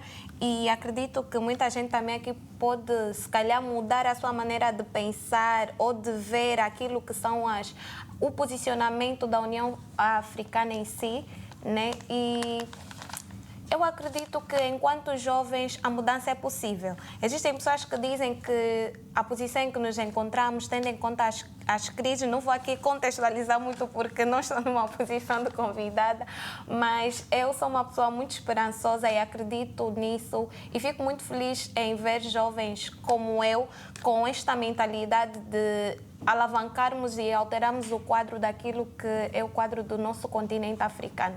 Tudo é possível naquele que crê, e eu acredito nisso. E já agora gostaria de agradecer a vossa presença por terem aqui partilhado o vosso conhecimento sobre o nosso continente, e gostaria também de agradecer a presença dos nossos convidados. É um sábado, não é fácil a nossa realidade aqui, tirarmos as pessoas de casa para estarmos aqui numa partilha de conhecimento que futuramente acredito que vamos nos encontrar mais lá para frente para contribuirmos então para esta mudança. Obrigada.